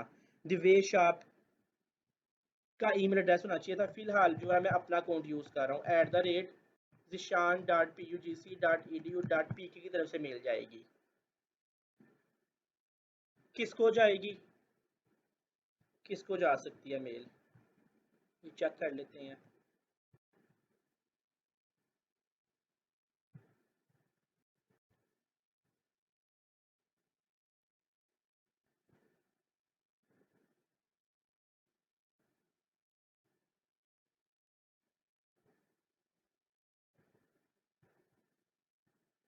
अच्छा, ये कंप्यूटर पे एक ईमेल लगा हुआ था शिराज का, इस ईमेल को हम ईमेल भेजते हैं, तो इसका मैं ईमेल एड्रेस यूज़ कर रहा हूँ।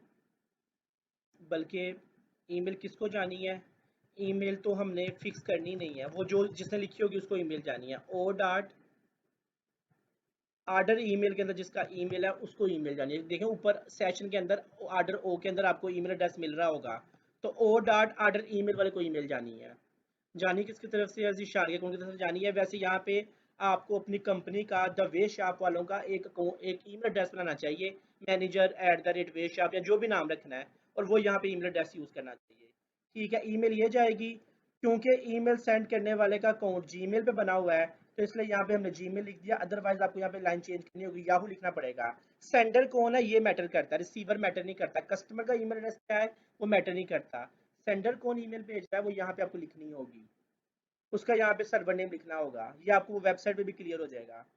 अच्छा, अब यहाँ पे दोबारा लिखना पड़ेगा कि मेल का सेंडर कौन है, क्योंकि हम नेटवर्क से लॉगिन कर रहे हैं, हम अपने क्रेडेंशियल्स प्रोवाइड करने होंगे, हमें लॉगिन करना होगा सेंडर को। तो जीशान को अपना अकाउंट जो है वो लगा के लॉगिन करना होगा। तो मैं अपना अकाउंट का यहाँ पे ईमेल एड्रेस लिखता हूँ, कामा पासवर्ड लिख रहा हूँ। पासवर्ड लेट से 123 है। मैं इस वीडियो में पासवर्ड रिकॉर्ड नहीं करूँगा, लेकिन पासवर्ड मैं एक्चुअली में लिख दूंगा यहाँ पे प्रॉपर। हाँ जी, मैंने पासवर्ड लिख दिया। अब आप इस कोड को समझें। मैंने एक मेल मैसेज क्लास यूज़ की और बता दिया कि ज़ीशान की तरफ से इस कस्टमर को ईमेल जाएगी, और ईमेल में हमने HTML यूज़ किया है। और क्योंकि मैंने अपनी ईमेल जो है वो जीमेल के सर्वर से सेंड करनी है, जीमेल का अकाउंट यूज़ किया हुआ है, तब मैं जीमेल लिख रहा हूँ। कस्टमर का अकाउंट कौन सा फ़र्क नहीं पड़ता, सेंडर जिसकी तरफ से मेल जा रही है उसका अकाउंट जीमेल पे बना हुआ है, तो यहाँ पे जीमेल का सर्वर से कनेक्ट करना होगा। तो हमने सर्वर कौन सा कनेक्ट किया, जीमेल का, उसको पोर्ट नंबर प्रोवाइड किया, और क्रेडेंशियल्स में अपने एंटर करूंगा जो कि सेंडर है। तो मैंने क्रेडेंशियल्स में जीशान का अकाउंट लगा दिया, और आगे कामा के बाद मैंने जो है वो पासवर्ड भी अटैच कर दिया है, जो मैं आपको डिस्प्ले नहीं कर रहा।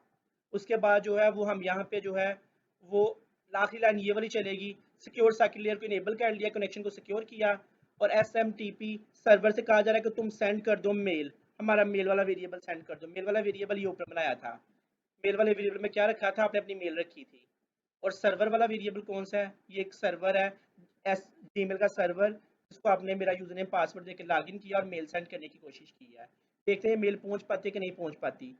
मेल पहुंचने के लिए एक बहुत ज़रूरी सेटिंग करनी होगी आप लोगों को। वो सेटिंग ये है, मैं अपना जीमेल का अकाउंट ओपन कर रहा हूँ। ये आपको परमिशन लेनी होगी यहाँ से। वो आपको एरर देगा कि आपको जो है वो कोई लेस सिक्योर ऐप जीमेल के अकाउंट को एक्सेस कर रही है। तो आपको क्या करना पड़ेगा, अपने अकाउंट में जाके अकाउंट्स की सेटिंग में जाना हो, अकाउंट्स में सिक्योरिटी में जाना होगा, और सिक्योरिटी में जाके आपको ये वाली परमिशन देनी पड़ेगी जो कि मैंने दी हुई है। लेस सिक्योर ऐप को एक्सेस देनी होगी, ऑन करनी होगी। अभी मैं ऑफ करके ऑन करने लगा हूँ, ऐसे होगा यहाँ पे। तो आप इसे कहेंगे ऑफ कर रहा हूँ मैं, ऑफ कर दिया, लेकिन इसको हम ऑन करने आए थे। तो ये आपके पास होगा लेस सिक्योर ऐप। कोई भी बनी हुई एप्लीकेशन आपकी जीमेल की सर्विस को यूज करके जीमेल भेज सकती है, उन्होंने कहा नहीं भेज सकती। लेकिन क्योंकि हमने अपनी ASP एप्लीकेशन को अपने जीमेल के अकाउंट को एक्सेस करने की परमिशन देनी है, तो आप यहाँ ये बटन दबाएंगे, टर्न ऑन एक्सेस, एक्सेस को ऑन करना होगा, आपको अलाउ करना होगा। जैसा कि पहले भी अलाउ था, मैंने खत्म करके दोबारा अलाउ किया है। ये हम क्यों कर रहे हैं, क्योंकि जब आपके अकाउंट से ईमेल जानी है कस्टमर को, तो वो आपके ASP के बने हुए सॉफ्टवेयर ने आपकी जीमेल की सर्विस को यूज़ करना है। तो हमने अपने जीमेल की सर्विस में परमिशन दे दी है कि कोई भी हमारी हल्की फुल्की बनी हुई एप्लीकेशन जीमेल के अलावा कोई दूसरी लेस सिक्योर ऐप भी अगर चाहे हमारे जीमेल अकाउंट को एक्सेस करना तो कर सकती है, फिर ही मिल जाएगी, नहीं तो अदरवाइज जीमेल ने सिक्योरिटी चेक लगाए हुए हैं। आप किसी सॉफ्टवेयर के थ्रू बगैर जीमेल के अकाउंट से लॉगिन हुए आप जीमेल की मेल नहीं भेज सकते हैं, लेकिन अब भेज सकते हैं क्योंकि हमने इसको परमिशन दे दी है। इसको चेक करते हैं पूरे प्रोसेस को। यकीनन ये ईमेल जाएगी, इसकी मैं आपको कंफर्मेशन देता हूँ, लेकिन उससे पहले अगर आप चाहें तो हम इस आर्डर को भी, आर्डर में जो है ये अपना एसएमएस भी भेज सकते हैं। एसएमएस वाला कोड भी बहुत आसान है। हम इस प्रोसेस को स्टार्ट करते हैं। हाँ जी, ईमेल के बाद नेक्स्ट हम जो है वो एसएमएस सेंड करने वाला कोड लिखेंगे यहाँ पे। एस एम ईमेल के लिए तकरीबन 10 लाइंस का कोड था ये। दो क्लासेस यूज़ की हैं हमने, एक मेल वाली और एक सर्वर वाली। एसएमएस के लिए प्रॉब्लली 2-3 लाइंस हमें लिखनी पड़ेंगी बस। तो वो कौन सी लाइंस होंगी उसके लिए फिर हम ईमेल के बाद नेक्स्ट जो है वो एसएमएस सेंड करने वाला काम हमने करना है। एसएमएस सेंड करने के लिए हमें एक वेबसाइट की सर्विस लेनी होगी। तो अगर हम बात करें तो हमने ऑर्डर बुक वाला पेज मैनेज कर लिया है। उसके बाद ईमेल अलर्ट वाला कोड लिख दिया, इसको चला के भी चेक कर लेते हैं। अब हम जो है वो मोबाइल फ़ोन पे मैसेज अलर्ट भेजेंगे। कस्टमर से हमने मोबाइल फ़ोन नंबर भी लिया हुआ है। तो हम यहाँ पे क्या करेंगे, हमने यहाँ पे कुछ कोड लिखना है एसएमएस सेंड करने के लिए। पहले हम एसएमएस की सर्विस किसकी लेंगे, ये क्वेश्चन इंपॉर्टेंट है। तो हम एक वेबसाइट पे जा रहे हैं, पाकिस्तान में फेमस है। इसका नाम है lifetimeSMS.com। तो लाइफ टाइम एसएमएस वालों की सर्विस को हम यूज़ करेंगे ताकि हम जो है वो मैसेज है वो सेंड कर सकें। तो सर्विस कैसे यूज़ करेंगे, आपको यहाँ पे अकाउंट क्रिएट करना होगा पहले। आपको 5 फ्री एसएमएस मिलेंगे, बाद में आप मजीद एसएमएस जो है परचेज कर सकते हैं। तो लाइफ टाइम एसएमएस के लिए आपको सबसे पहले जो है अकाउंट क्रिएट करना होगा। अकाउंट पे क्लिक करें और रजिस्टर करें, अपना एक मोबाइल फ़ोन नंबर रजिस्टर करवा लें। तो मैं यहाँ पे लिख रहा हूँ सनी के नाम से अकाउंट क्रिएट कर रहा हूँ, your name Sunny. User name है सनी123। ईमेल है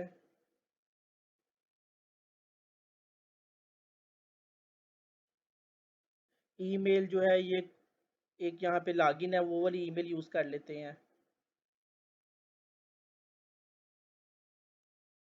shiraz34@gmail.com। तो ये वाली ईमेल यूज़ कर लेते हैं, shiraz@gmail.com। मोबाइल फ़ोन नंबर लिख लेते हैं 0300 8136 544। पासवर्ड लिख लेते हैं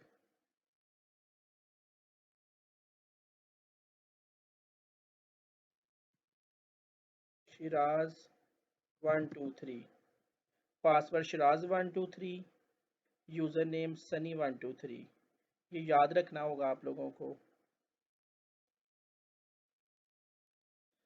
इस अकाउंट को क्रिएट कर रहे हैं,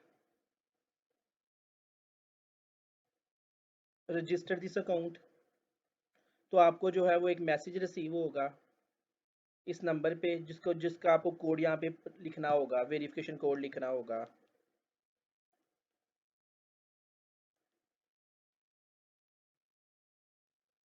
जी एक वेरिफिकेशन कोड मुझे मिला है, मोबाइल पे मैसेज आ गया। वेरिफिकेशन कोड है 17706।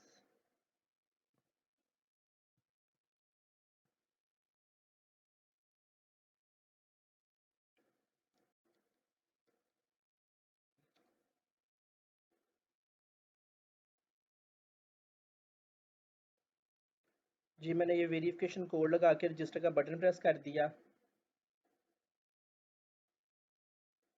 तो मेरा अकाउंट जो है वो बन जाएगा लाइफ टाइम एसएमएस वालों पे। तो ये देखिए इस अकाउंट के मुताबिक मुझे 5 फ्री एसएमएस मिले हैं और 5 जो है वो मिनट्स की जो है वो मुझे वॉइस एसएमएस पे मिले हैं, वॉइस मैसेज पे मिले हैं।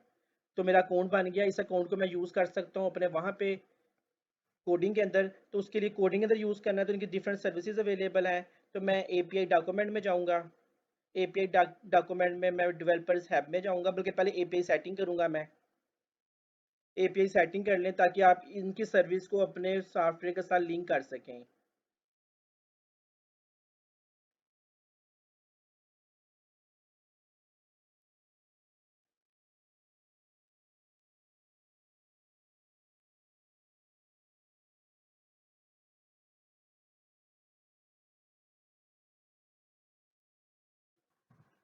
हाँ जी, ये एपीआई सेटिंग ओपन हो गई है। मैंने एपीआई डॉक्यूमेंट में एपीआई सेटिंग पे क्लिक किया। यहाँ पे वो कह रहे हैं कि एपीआई सीक्रेट कोई लिख लें। तो अब हम सीक्रेट लिख रहे हैं। हमने यूज़ किया था पासवर्ड अपना शराज123। यहाँ पे हम सीक्रेट कुछ लिख लेते हैं, दिवेश आप। हमारा सीक्रेट है दिवेश आप। और टोकन जो है ये मैं कॉपी कर रहा हूँ। टोकन हमें चाहिए होगा, इसको अपडेट कर लेते हैं। API secret the way shop के नाम से अपडेट। ठीक है, डेवलपर हब पे क्लिक करें।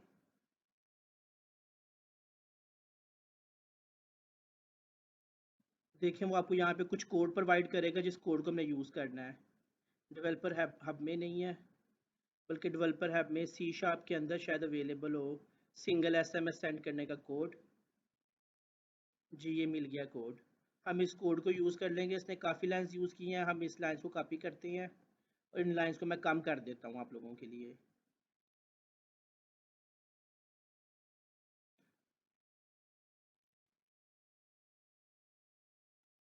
ये लाइंस मैंने कॉपी की कोड की, और इसको हम जो है यहाँ पे पेस्ट कर रहे हैं। ये 5-6 लाइंस है, लेकिन मैं इन लाइंस को कम करने लगा हूँ आप लोगों के लिए। हम इसको सिंपल भी कर सकते हैं। हमें ये लाइंस नहीं चाहिए, हमें ये पैरामीटर्स भी नहीं चाहिए, हमें गेस्ट रिक्वेस्ट स्ट्रीम चाहिए।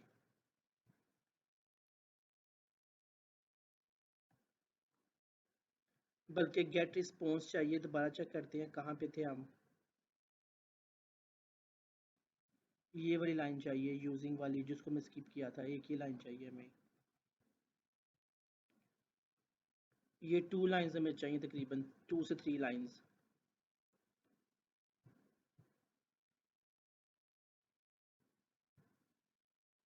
गेट रिस बल्कि ये लास्ट लाइन मैं रिमूव कर रहा हूँ यहाँ से।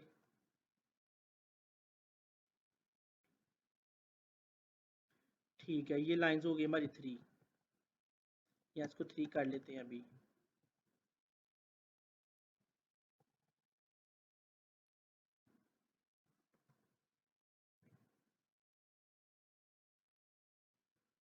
अच्छा, HTTP वेब रिक्वेस्ट जनरेट होगी। हम इसका नाम ही HTTP वेब रिक्वेस्ट रख देते हैं। इसको ख़त्म करके इसकी टाइप रखते हैं HTTP web request. Request create होगी रिक्वेस्ट, और इस रिक्वेस्ट का रिक्वेस्ट डॉट गेट रिस्पॉन्स आ जाएगा। और वो रिस्पॉन्स जिस भी वेरिएबल में आएगा वो वेरिएबल हमारे किसी काम का नहीं है, बस हमारा मैसेज चला जाएगा। अच्छा, ये ऊपर लाइन देखिए, इसने पैरामीटर्स यूज़ किए हैं। मैं इन पैरामीटर्स को भी आप ख़त्म करके पहली लाइन का हिस्सा बना दें। पहली लाइन के आगे ही मैं पैरामीटर लिख रहा हूँ। अच्छा, अब हम इन ये 3 लाइंस रह गई हैं एसएमएस सेंड करने वाली। उसने एक जो है वो एपीआई कनेक्ट की है। कौन सी? HTTP www.lifetimeSMS.com वालों की एपीआई कनेक्ट की है। उसकी उसकी वेबसाइट के अंदर जेसन वाला पेज है। जेसन वाला पेज ओपन होगा, और जेसन वाले पेज को हमने जो है वो क्वेश्चन मार्क के साथ 5 चीज़ें भेजनी है। 5 पैरामीटर्स उसने यूज़ किए हुए थे लैदर लाइंस में। हमने वो 5 पैरामीटर्स उसकी वेबसाइट के आगे ही लिंक कर दिए हैं। एक एपीआई टोकन है, टोकन का नाम लिखना होगा हमें। तो टोकन जो हमने कॉपी किया था वो यहाँ लिख लेते हैं। अभी मैं नहीं लिख रहा, मैं सिर्फ एक क्वेश्चन मार्क लगा रहा हूँ। यहाँ पे हम टोकन लिख लेंगे। सीक्रेट भी था हमारा दवेश आपके नाम से, वो यहाँ लिख लेंगे। मैं क्वेश्चन मार्क लगा रहा हूँ। ये 2, ये मैसेज जाना किसको है? यहाँ से हम जो है इसको मैसेज भेजना है। ओ डॉट, जिसका हमारे पास नंबर आया है। ओ डॉट आर्डर कॉन्टैक्ट, क्योंकि कोड तो भी वही चल रहा है हमारा। अगर आप ऊपर आए तो हमारे पास आर्डर सेशन से हमने आर्डर की इन्फॉर्मेशन निकाली हुई है आर्डर ओ के अंदर। तो O dot order contact from, जाना किसकी तरफ से है? तो यहाँ पे हम अपनी कंपनी का नाम लिख सकते हैं। फिलहाल हमारी कंपनी की तरफ नाम का नाम यूज़ नहीं होगा, अभी मैं कुछ नहीं लिख रहा। टेक्स्ट मैसेज क्या जाना है वो भी यहाँ पे लिखा जा सकता है। टेक्स्ट मैसेज में लिखा जा सकता है जो भी आपने लिखना है। तो ये हमारी एक स्ट्रिंग बन रही है। तो एक एपीआई बन गई। एपीआई का नाम है www.lifetimeSMS का जेसन वाला पेज, और उस एपीआई को 5 चीज़ें भेज रहे हैं। एपीआई टोकन भेज रहे हैं जो मैंने कॉपी किया था, मैं इधर पेस्ट कर रहा हूँ। सॉरी, दोबारा कॉपी करना होगा वेबसाइट पे जाके। एपीआई किस नाम से बनी थी हमारी? हमने यहाँ पे रखा था द वे शॉप, उसका सीक्रेट रखा था, और ये उसका जो है, इसको कॉपी कर लें। कॉपी कर लिया तो हमारा एपीआई टोकन यहाँ पे पेस्ट कर दिया। काफ़ी लंबा सा नंबर है एक। एपीआई सीक्रेट हमने क्या रखा था, सीक्रेट यहाँ पे लिख लेंगे, द वे शॉप। जाना किसको है, जिसने भी अपनी इंफॉर्मेशन एंटर की होगी। फ्राम जाना किसकी तरफ से है, यहाँ पे कुछ भी लिख ले, मैं फिर वही लिख रहा हूँ, द वे शॉप, कुछ भी। और मैसेज क्या जाना है वो यहाँ पे लिख लेंगे। अभी मैं सिर्फ मैसेज में ये लिख रहा हूँ, ऑर्डर कंफर्मेशन, या जो भी आप मैसेज लिखना चाहते हैं, थैंक्स, या जो भी आप आगे जो है वो बात करना चाहते हैं, वो आपको यहाँ लिखनी चाहिए सारी। Your your order has been booked, या जो भी आप लिखना चाहते हैं वो यहाँ पे आप लिख सकते हैं। इसको चला के चेक करते हैं इस कोड को। अच्छा, एपीआई, ये वाली एपीआई है, हमने उस एपीआई पे वेब रिक्वेस्ट भेजी है, देखिए लिखा हुआ है HTTP वेब रिक्वेस्ट जनरेट हो जाए, इस एपीआई को जाए। वेब रिक्वेस्ट क्रिएट हुई, और उस वेब रिक्वेस्ट को का नाम क्या रखा, REQ, और वो वेब रिक्वेस्ट जो है वो एक सर्विस से जो है वो रिस्पॉन्स मांगेगी। रिस्पॉन्स क्या मांगेगी, आपका मैसेज भेज देगी। जब ये 3 लाइन सक्सेसफुली चलेंगी तो आपका SMS सेंड हो जाएगा। SMS किसकी तरफ से सेंड हो जाएगा, शिराज की तरफ से नहीं, शिराज के अकाउंट की तरफ से सेंड होगा। और सेंड किसको होगा, जो नंबर कस्टमर ने लिखा होगा अपना, उसके नंबर पे सेंड होगा। इसको कंफर्म करते हैं, इसको चेक करते हैं इस पूरे प्रोसेस को। तो ये सिर्फ 3 लाइन्स हैं जिसको आप यूज़ कर सकते हैं SMS सेंड करने के लिए। तो ये हमने एक लाइन जो है वो वेब रिक्वेस्ट बना रहे हैं REQ के नाम से, और दूसरी लाइन में जो है हम वेब रिक्वेस्ट से रिस्पॉन्स गेट कर रहे हैं, रिक्वेस्ट डॉट गेट रिस्पॉन्स। तो हमें रिस्पॉन्स का मतलब है कि एपीआई चले और हमारा काम हो जाए। तो हम रिक्वेस्ट बना किस पे रहे हैं, रिक्वेस्ट बना रहे हैं एपीआई पे। एपीआई एक हमारा वेरिएबल है, वेरिएबल के अंदर हमने क्या रखा है, हमने लाइफ टाइम SMS वालों के जेसन वाले पेज को 5 वैल्यू भेजी हैं। एपीआई टोकन में कोड कॉपी कर लिया, एंड API अंडरस्कोर सीक्रेट में हमने अपना सीक्रेट नाम लिख लिया, जो हमने उसने वहाँ पे लिखवाया था, कोई सीक्रेट रख लें अपना। और जाना किसको है, ये सेशन से इन्फॉर्मेशन निकाल ली कि जो कस्टमर ने अपना फ़ोन नंबर दिया उसको SMS जाना चाहिए। एंड फ्राम में हमने कुछ भी लिख लिया, and message is equal to में भी हमने कुछ भी लिख लिया। अच्छा, अभी हमारे नॉन ब्रांडेड SMS हैं, अदरवाइज हमारे यहाँ पे कंपनी का नाम लिखा जा सकता था, कंपनी की तरफ से SMS जाने थे, जिसको SMS रिसीव हो रहा था ऊपर नाम लिखा हुआ था कंपनी का। लेकिन अभी क्योंकि हम टेस्ट सर्विस ले रहे हैं, तो अभी किसी अजीब से नंबर की तरफ से SMS जाएगा, ये दी वे शॉप ऊपर लिखा हुआ नहीं आएगा कंपनी के नाम की तरफ से। जिस तरह जैस का या यूफोन की कंपनी की तरफ से मैसेज आता है तो ऊपर कंपनी का नाम लिखा हुआ होता है। इसको चला के चेक करते हैं, एक दफ़ा इस कोड को समझें दोबारा से। जैसे वो पे नाउ का बटन दबाएगा तो आपके ऑर्डर की इन्फॉर्मेशन जो है वो सेशन में सेव हो जाएगी और पेपाल के पेज पे जाएगा। पेपाल के पेज से होकर वो वापस आएगा ऑर्डर बुक वाले पेज पे, सेशन से इन्फॉर्मेशन निकलेगी, वो पेज पे भी डिस्प्ले कर दी जाएगी। और इसके अलावा एक ईमेल जनरेट होगी जो कस्टमर को ईमेल भेज देगा। और इसी तरह से लाइफ टाइम SMS वालों की सर्विस यूज़ करते हुए उनके हमने अकाउंट बना के उस कस्टमर को जिसका हमने यहाँ पे ऑर्डर लिखा है उसको जो है SMS भी भेज देंगे कि इस कस्टमर को जिसका हमने API वगैरह यूज़ किया, जिसका हमने जो है सीक्रेट वगैरह यूज़ किया है, और किस कस्टमर को जाएगा, इस कस्टमर को जाएगा जो कि ओ डॉट ऑर्डर कॉन्टैक्ट के अंदर है। इसको चला के चेक करते हैं क्या ये सारा काम हो रहा है। हम इंडेक्स कस्टमर वाले पेज पे जा रहे हैं और इस पूरे प्रोसेस को चला रहे हैं।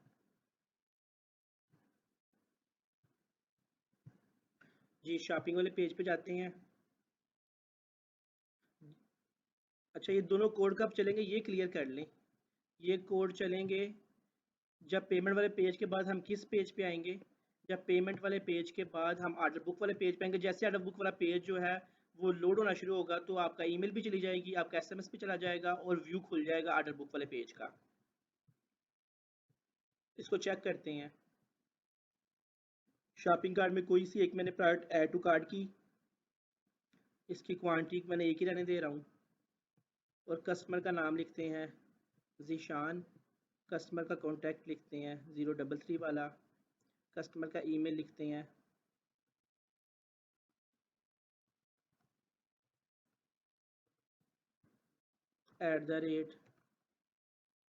@gmail.com। ये मैं चेक कर लूँ, शिराज 34।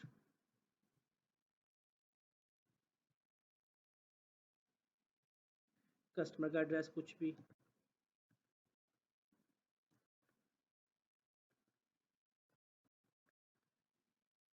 पे नाउ का बटन प्रेस किया,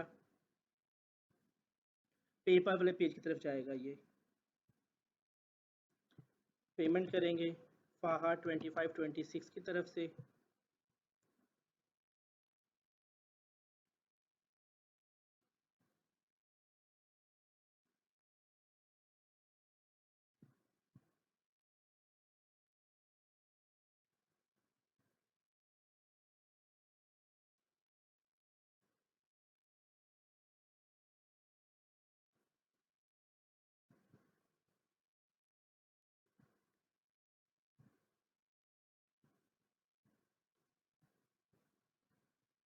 $20 पे करना चाहते हैं, यस पे करना चाहते हैं, पे नाउ। लॉगिन हो गया फाहा के अकाउंट से और पेमेंट हो गई। पेमेंट के बाद वापस किस पेज की तरफ जाएगा, ये back to merchant order book वाले पेज पर जाएगा। और ऑर्डर बुक वाले पेज पे दो कोड चल रहे हैं, आप लोग जानते हैं, एक ईमेल वाला, एक एसएमएस वाला। और अगर वो दोनों कोड सही चल के कोई एरर ना आई तो ऑर्डर बुक वाला पेज आपके सामने आ जाएगा, आ गया है। और ये देखिए अभी अलर्ट आया, मुझे मोबाइल फ़ोन में मैसेज भी आ गया है जी, ये मैसेज रिसीव हो गया है। जो भी हमने लाइन लिखी थी वो मैसेज में लिखी हुई आ गई है। ऑर्डर कंफर्मेशन, थैंक्स और आगे डाट लिखे हुए हैं। जब ईमेल चेक करते हैं, अगर ये ऑर्डर बुक हुआ तो क्या उस कस्टमर को ईमेल चली गई है। तो ईमेल जो है वो शराज को रिसीव होनी थी, हम उसके इनबॉक्स में जाते हैं। तो order confirmation the way shop के नाम से जो है ये एक ईमेल भी रिसीव हो गई है। ईमेल में लिखा हुआ है द वे शॉप और thanks for your order, we will deliver your order within 48। जो भी हमने लिखा है वो मैसेज आ गया है। द वे शॉप बोल्ड हुआ है, उसके बाद लाइन ब्रेक हुई हुई है और नीचे वाली लाइन में जो है वो बाकी डिटेल लिखी हुई है।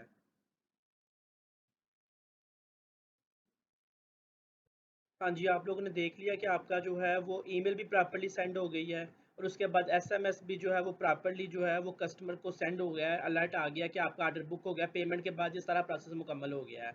उसके बाद नेक्स्ट काम ये है कि आपके ऑर्डर को डेटाबेस में सेव होना चाहिए। हमारी फ़ाइल के मुताबिक हम लोगों ने जो है अपने इस वीडियो नंबर 8 में ऑर्डर बुक वाले पेज को कंप्लीट किया। ऑर्डर बुक वाला पेज बनाने के लिए हमें पहले जो है वो ऑर्डर का टेबल क्रिएट करना पड़ा सेल ऑर्डर के लिए। उसके बाद ऑर्डर के पेज को कंप्लीट करके हमने ईमेल के अलर्ट को सेंड कर दिया और मोबाइल फ़ोन के अभी रिसेंटली अलर्ट को कंप्लीट कर लिया है। ये दोनों अलर्ट्स अभी आप लोगों ने देखे हैं कि हमें रिसीव हो गए हैं। अब लास्ट काम ये है कि आपका जो ऑर्डर जिसके अलर्ट्स पे जा रहे हैं, जिसके लिए टेबल बनाया गया है, उस ऑर्डर को हमने डाटाबेस में सेव करना है। डाटाबेस में 2 टेबल्स में इस ऑर्डर को हम लोग पहुँचाएँगे। तो उसके लिए हम कोड स्टार्ट करते हैं।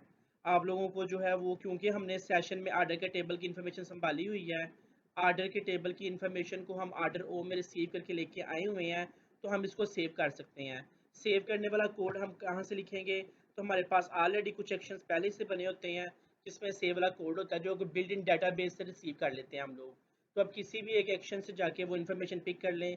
लेट से आप लोग जो है वो कैटेगरी के कंट्रोलर में जाएं और वहाँ पे जो है वो क्रिएट वाले कंट्रोलर से कोड पिक कर लें कि वो डाटाबेस में डाटा कैसे इंसर्ट करता है। तो सिर्फ ये 2 लाइन चाहिए होती हैं डाटाबेस में डाटा को सेव करने के लिए। तो मैं इन 2 लाइन्स को कॉपी कर रहा हूँ और मैं वापस आ रहा हूँ आप लोगों के, आपके वापस आ रहा हूँ मैं कंट्रोलर में। होम कंट्रोलर में इन 2 लाइन्स को पेस्ट कर रहा हूँ। ये 2 लाइन्स कर क्या रही हैं, कैटेगरी के टेबल में इंफॉर्मेशन को सेव कर रही हैं, डाटा को सेव कर रही हैं। तो मैं ऐसे कह दूंगा कि तुमने डाटाबेस डॉट ऑर्डर्स वाले टेबल में डाटा पहुंचाना है, डॉट ऑर्डर्स वाले टेबल में। और इन्फॉर्मेशन हमारे पास कहाँ पे है, हमारे पास ऑर्डर्स की इन्फॉर्मेशन ओ में रखी हुई है। हम लोगों ने ऑर्डर ओ के नाम से हमने एक ऑब्जेक्ट बनाया हुआ है, उसके अंदर इन्फॉर्मेशन है और हम इसको यहाँ पे ओ पास कर देंगे। तो ये आपके एक टेबल में डाटा पहुंच गया। इतना ही काम करेंगे तो आपके डेटाबेस के पहले टेबल में ऑर्डर्स के टेबल में इंफॉर्मेशन सेव हो जाएगी। जबकि आपको ये काम दोबारा करना है और दूसरे टेबल में इंफॉर्मेशन भी भेजनी है। तो दूसरे टेबल में भी ये कोड लिखते हैं और वहाँ पे आप मेंशन कर दें डेटाबेस के ऑर्डर डिटेल वाले टेबल में भी हमें डाटा भेजना है। ये डाटा हमें कहाँ से मिलेगा, ऑर्डर डिटेल की इन्फॉर्मेशन कहाँ पे है, ऑर्डर डिटेल की इन्फॉर्मेशन यहाँ पे नहीं है। इसके लिए हमें थोड़ा सा काम करना पड़ेगा। हमें ऑर्डर डिटेल के टेबल के लिए जो है वो डाटा फिल करना होगा। हमें ऑर्डर डिटेल के टेबल में क्या क्या भेजना है, हमें शॉपिंग कार्ट से इन्फॉर्मेशन निकालनी है और वो भेजनी है। तो हमें यहाँ एक और सेशन चाहिए होगा जो कि दूसरे टेबल में डाटा प्रोवाइड कर सके। तो हमारा पहला सेशन जिसका नाम था माई कार्ट, उसमें से इंफॉर्मेशन निकालनी होगी। माई कार्ट में आप लोगों को याद होगा, आप लोगों ने एक लिस्ट बनाई हुई थी, प्रोडक्ट टाइप की लिस्ट थी, तो मैं वो लिस्ट इसमें से निकालूंगा। लिस्ट थी प्रोडक्ट टाइप की, वो लिस्ट हम एक्सट्रैक्ट कर रहे हैं।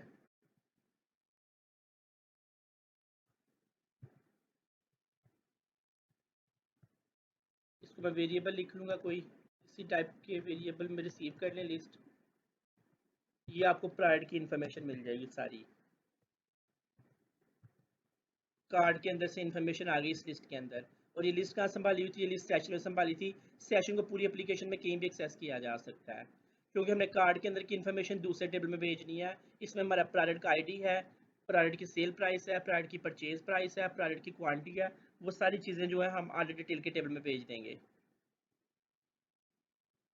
अच्छा, हो सकता है कि आपकी शॉपिंग कार्ट के अंदर जो है वो प्रोडक्ट्स ज़्यादा हों, उसने पसंद की जो शॉपिंग कार्ट के अंदर प्रोडक्ट्स हैं वो 2-3 प्रोडक्ट्स हों, तो इसलिए आपको इस डिटेल के टेबल में 2-3 ही कार्ड भेजने पड़ सकते हैं। तो आप इसके ऊपर एक लूप चला लें, जो कि ज़ीरो से स्टार्ट होगी, और ये लूप तब तक चलेगी जब तक प्रोडक्ट डाट प्रोडक्ट्स में प्रोडक्ट्स हैं, और हर बारी जो है ये लूप में एक का इंक्रीमेंट करवाते जाएं। अच्छा, आर्डर डिटेल के टेबल में ज़्यादा डाटा सेव हो सकता है, जैसा कि आप लोग जो है वो एक्सेल की लिस्ट से भी देख चुके थे कि प्रोडक्ट के टेबल में जो है वो एक टेबल में एक रिकॉर्ड आएगा, दूसरे टेबल में 2-3 रिकॉर्ड्स भी हो सकते हैं। मैं आप लोगों को दोबारा दिखा रहा हूँ, ये देखिएगा। आर्डर नंबर 3 के केस में पहले टेबल में एक रिकॉर्ड आएगा, जबकि दूसरे टेबल में जो है वो आर्डर नंबर 3 के जो है वो 2 रिकॉर्ड्स इंसर्ट हो रहे हैं। शायद उसने शॉपिंग कार्ट में 2 चीज़ें पसंद की होंगी। आर्डर नंबर 2 के केस में यहाँ पे एक रिकॉर्ड इंसर्ट हो रहा है, और यहाँ पे आर्डर नंबर 2 के केस में 3 रिकॉर्ड इंसर्ट हो रहे हैं, क्योंकि शॉपिंग कार्ट में से 3 चीज़ें पसंद की हुई थी। तो हो सकता है शॉपिंग कार्ट में ज़्यादा आइटम्स हों, तो दूसरे टेबल में एक रिकॉर्ड के बजाय 2-3 रिकॉर्ड इंसर्ट होने हों। तो इसलिए हमने दूसरे टेबल के ऊपर लूप लगा लिया है, और लूप पे ये चेक लगा दिया है कि तुम्हें देखना है कि प्रोडक्ट्स के अंदर कितनी आइटम्स हैं, उतनी दफ़ा ये लूप चलनी चाहिए, उतनी दफ़ा आर्डर डिटेल के टेबल में डाटा भेजना है। अच्छा, ये कंडीशन लगानी थी यहाँ पे आप लोगों ने लूप की, तो आई को लेस देन कर लें।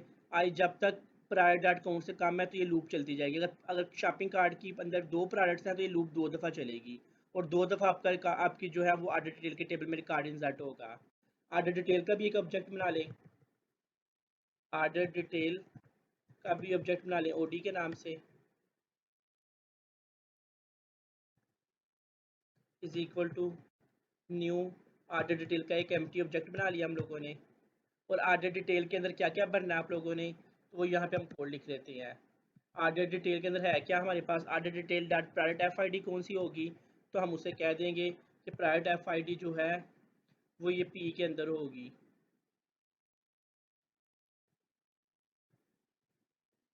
पी की पहली आइटम के अंदर डॉट तुम्हें प्राइवेट का आईडी मिल जाएगा।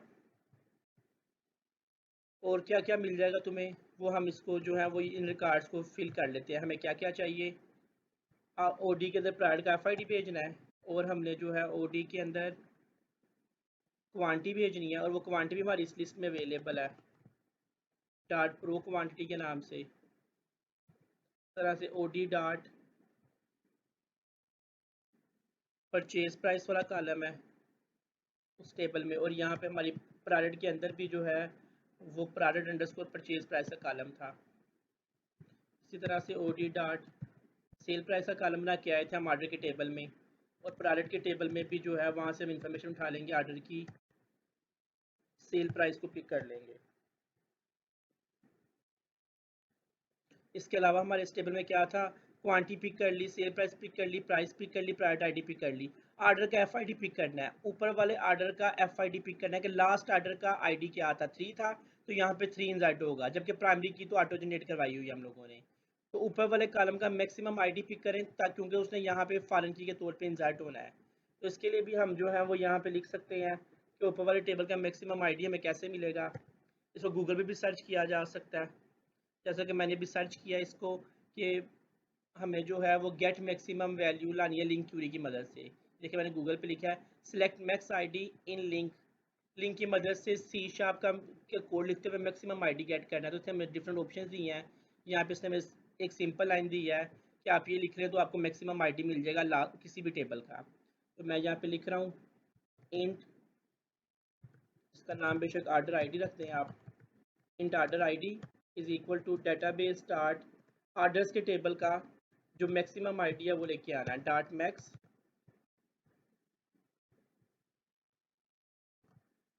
X x goes to x dot order ID. तो मैक्सिमम आर्डर आईडी फैच हो जाएगा, और वो आर्डर आईडी भी आप लोगों ने यहाँ पे यूज़ करना है। OD dot order F I D भी आप लोगों ने जो है वो यूज़ करना है, वो है आर्डर आईडी। आ गया। तो ये हमारा लूप के अंदर कोड हो गया, और यहाँ पे आप ओडी पास कर देंगे। तो ये हमारा कोड 100% कंप्लीट हो गया। आपका जो है वो आर्डर प्रॉपरली जो है वो डेटाबेस में सेव हो जाएगा। इस कोड को दोबारा अंडरस्टैंड करें। आप लोगों ने सेशन से आर्डर की इन्फॉर्मेशन निकाली और आर्डर के मेन टेबल में वो सारी इन्फॉर्मेशन सेव करवा दी। उसके बाद आपने सेशन शॉपिंग कार्ड वाले सेशन से इन्फॉर्मेशन निकाली और सारी प्रोडक्ट्स निकाली। लेट से 3 प्रोडक्ट्स थी, तो ये फार लूप 3 दफ़ा चलेगी, और तीनों दफ़ा जो है वो आपकी जो है वो 3 रिकॉर्ड आर्डर डिटेल वाले टेबल में सेव हो जाएंगे। हमने आर्डर डिटेल का एक ऑब्जेक्ट क्रिएट किया, आर्डर का मैक्सिमम आईडी पिक किया, और प्रोडक्ट की आईडी पिक की, प्रोडक्ट की क्वांटिटी पिक की, प्रोडक्ट की परचेज प्राइस पिक की, प्रोडक्ट की सेल प्राइस की पिक की शॉपिंग कार्ड की पहली रो से, और उन सब को आर्डर डिटेल में रख के आर्डर डिटेल के टेबल में सेव करवा दिया। फिर ये लूप दूसरी दफ़ा चलेगी, ये लूप दूसरी दफ़ा चलेगी, और आर्डर डिटेल का फिर एक ऑब्जेक्ट बनेगा, और आर्डर का मैक्सिमम आईडी गेट होगा, आर्डर के टेबल का मैक्सिमम आईडी गेट होगा। हम इस टेबल का मैक्सिमम आईडी गेट कर रहे हैं, क्योंकि हो सकता है आर्डर नंबर 5 एक नया आर्डर आया हो। उस आर्डर नंबर 5 में 3 चीज़ें सेव करनी है। 3 चीज़ें कहाँ से निकलेंगी? शॉपिंग कार्ट के अंदर से। तो शॉपिंग कार्ट के अंदर से 3 चीज़ें हमने पिक करनी है, और वो हमने आर्डर डिटेल के अंदर भेजनी है। लेकिन उस आर्डर डिटेल में फॉरेन की कौन सी यूज़ करनी है? फॉरेन की आपने यूज़ करनी है ये ऊपर वाले टेबल की। अगर ऊपर वाले टेबल में आखिरी आखिरी रिकॉर्ड आर्डर नंबर 5 था, तो हमने उस टेबल का मैक्सिमम आर्डर आईडी पिक करना है, और वो आर्डर आईडी जो है वो हमने जो है वो इस टेबल में आर्डर डिटेल वाले टेबल में सेव करना है। ये मैं अभी आपको एग्जीक्यूट करके दिखाता हूँ, आपको ये जो है क्लियर समझ आ जाएगा। इस पूरे कोड को हम एग्जीक्यूट इसको चला रहे हैं। आप लोगों के लिए मैं यहाँ पे भी एक डीबगर लगा रहा हूँ, आर्डर बुक वाले पेज पे भी, और इसी तरह जो है मैं आप लोगों के पे नाउ के बटन में भी डीबगर लगा रहा हूँ, ताकि आप इसकी एग्जीक्यूशन को समझ सकें। और मैं इस कोड को चला रहा हूँ। हमारा ये काम कंप्लीट हो गया, हमारा आर्डर डेटाबेस में सेव हो रहा है। कोड के एग्जीक्यूशन के बाद आपको ये चीज़ें क्लियर हो जाएंगी।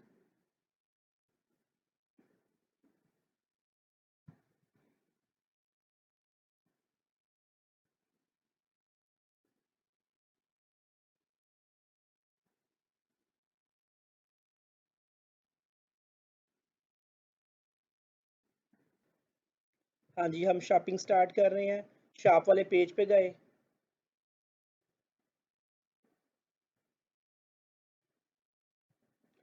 और हमने कोई एक चीज़ या कोई दो चीज़ें लेट से ऐड टू कार्ट के बटन पे एक ये चीज़ पसंद की, बल्कि इसकी दो क्वांटिटी पसंद की, और इसी तरह से हम कंटिन्यू करते हैं, शॉपिंग वाले पेज पे जाते हैं फिर से,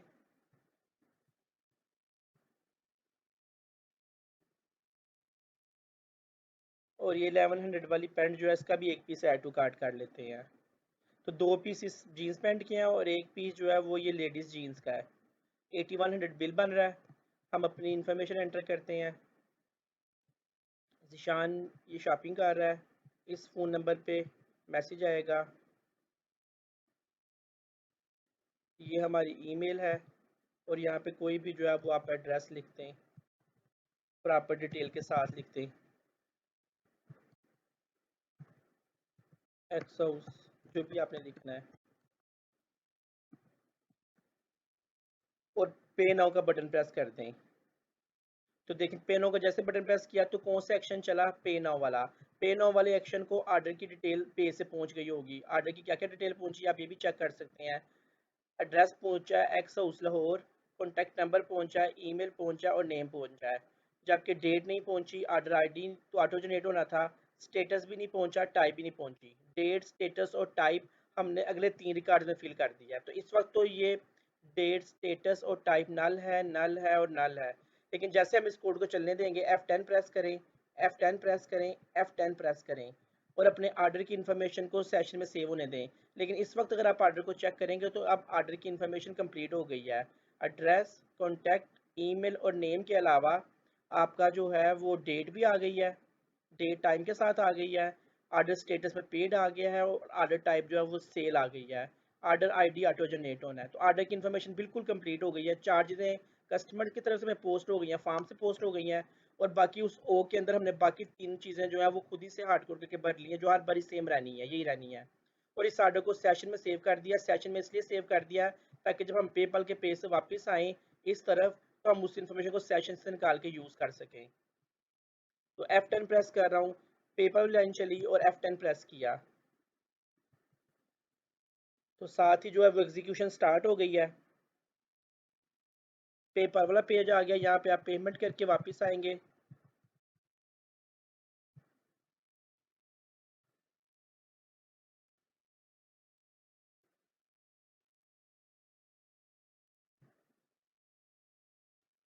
जी, हम जो है द वे शॉप वालों को जो है वो पेमेंट करने के लिए तैयार हैं। हमने फाहा के अकाउंट से लॉगिन कर लिया है। यूजर नेम पासवर्ड वेरीफाई कर रहा है पेपाल की वेबसाइट सैंडबुक्स डॉट पेपाल, पेपाल की टेस्ट वेबसाइट चेक कर रही है यूजर नेम पासवर्ड को, ताकि दिव्य शॉप वालों को जो है रिक्वायर्ड अमाउंट जो है, जो कि डॉलर्स में भी प्रॉबली कन्वर्ट हो गई होगी, को पे किया जा सके। 8100 को डिवाइडेड बाय 160 किया होगा इसने।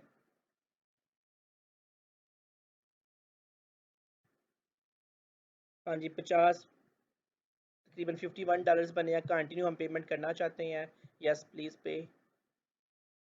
और ये आपकी जो है वो पेमेंट का प्रोसेस कंप्लीट हो गया।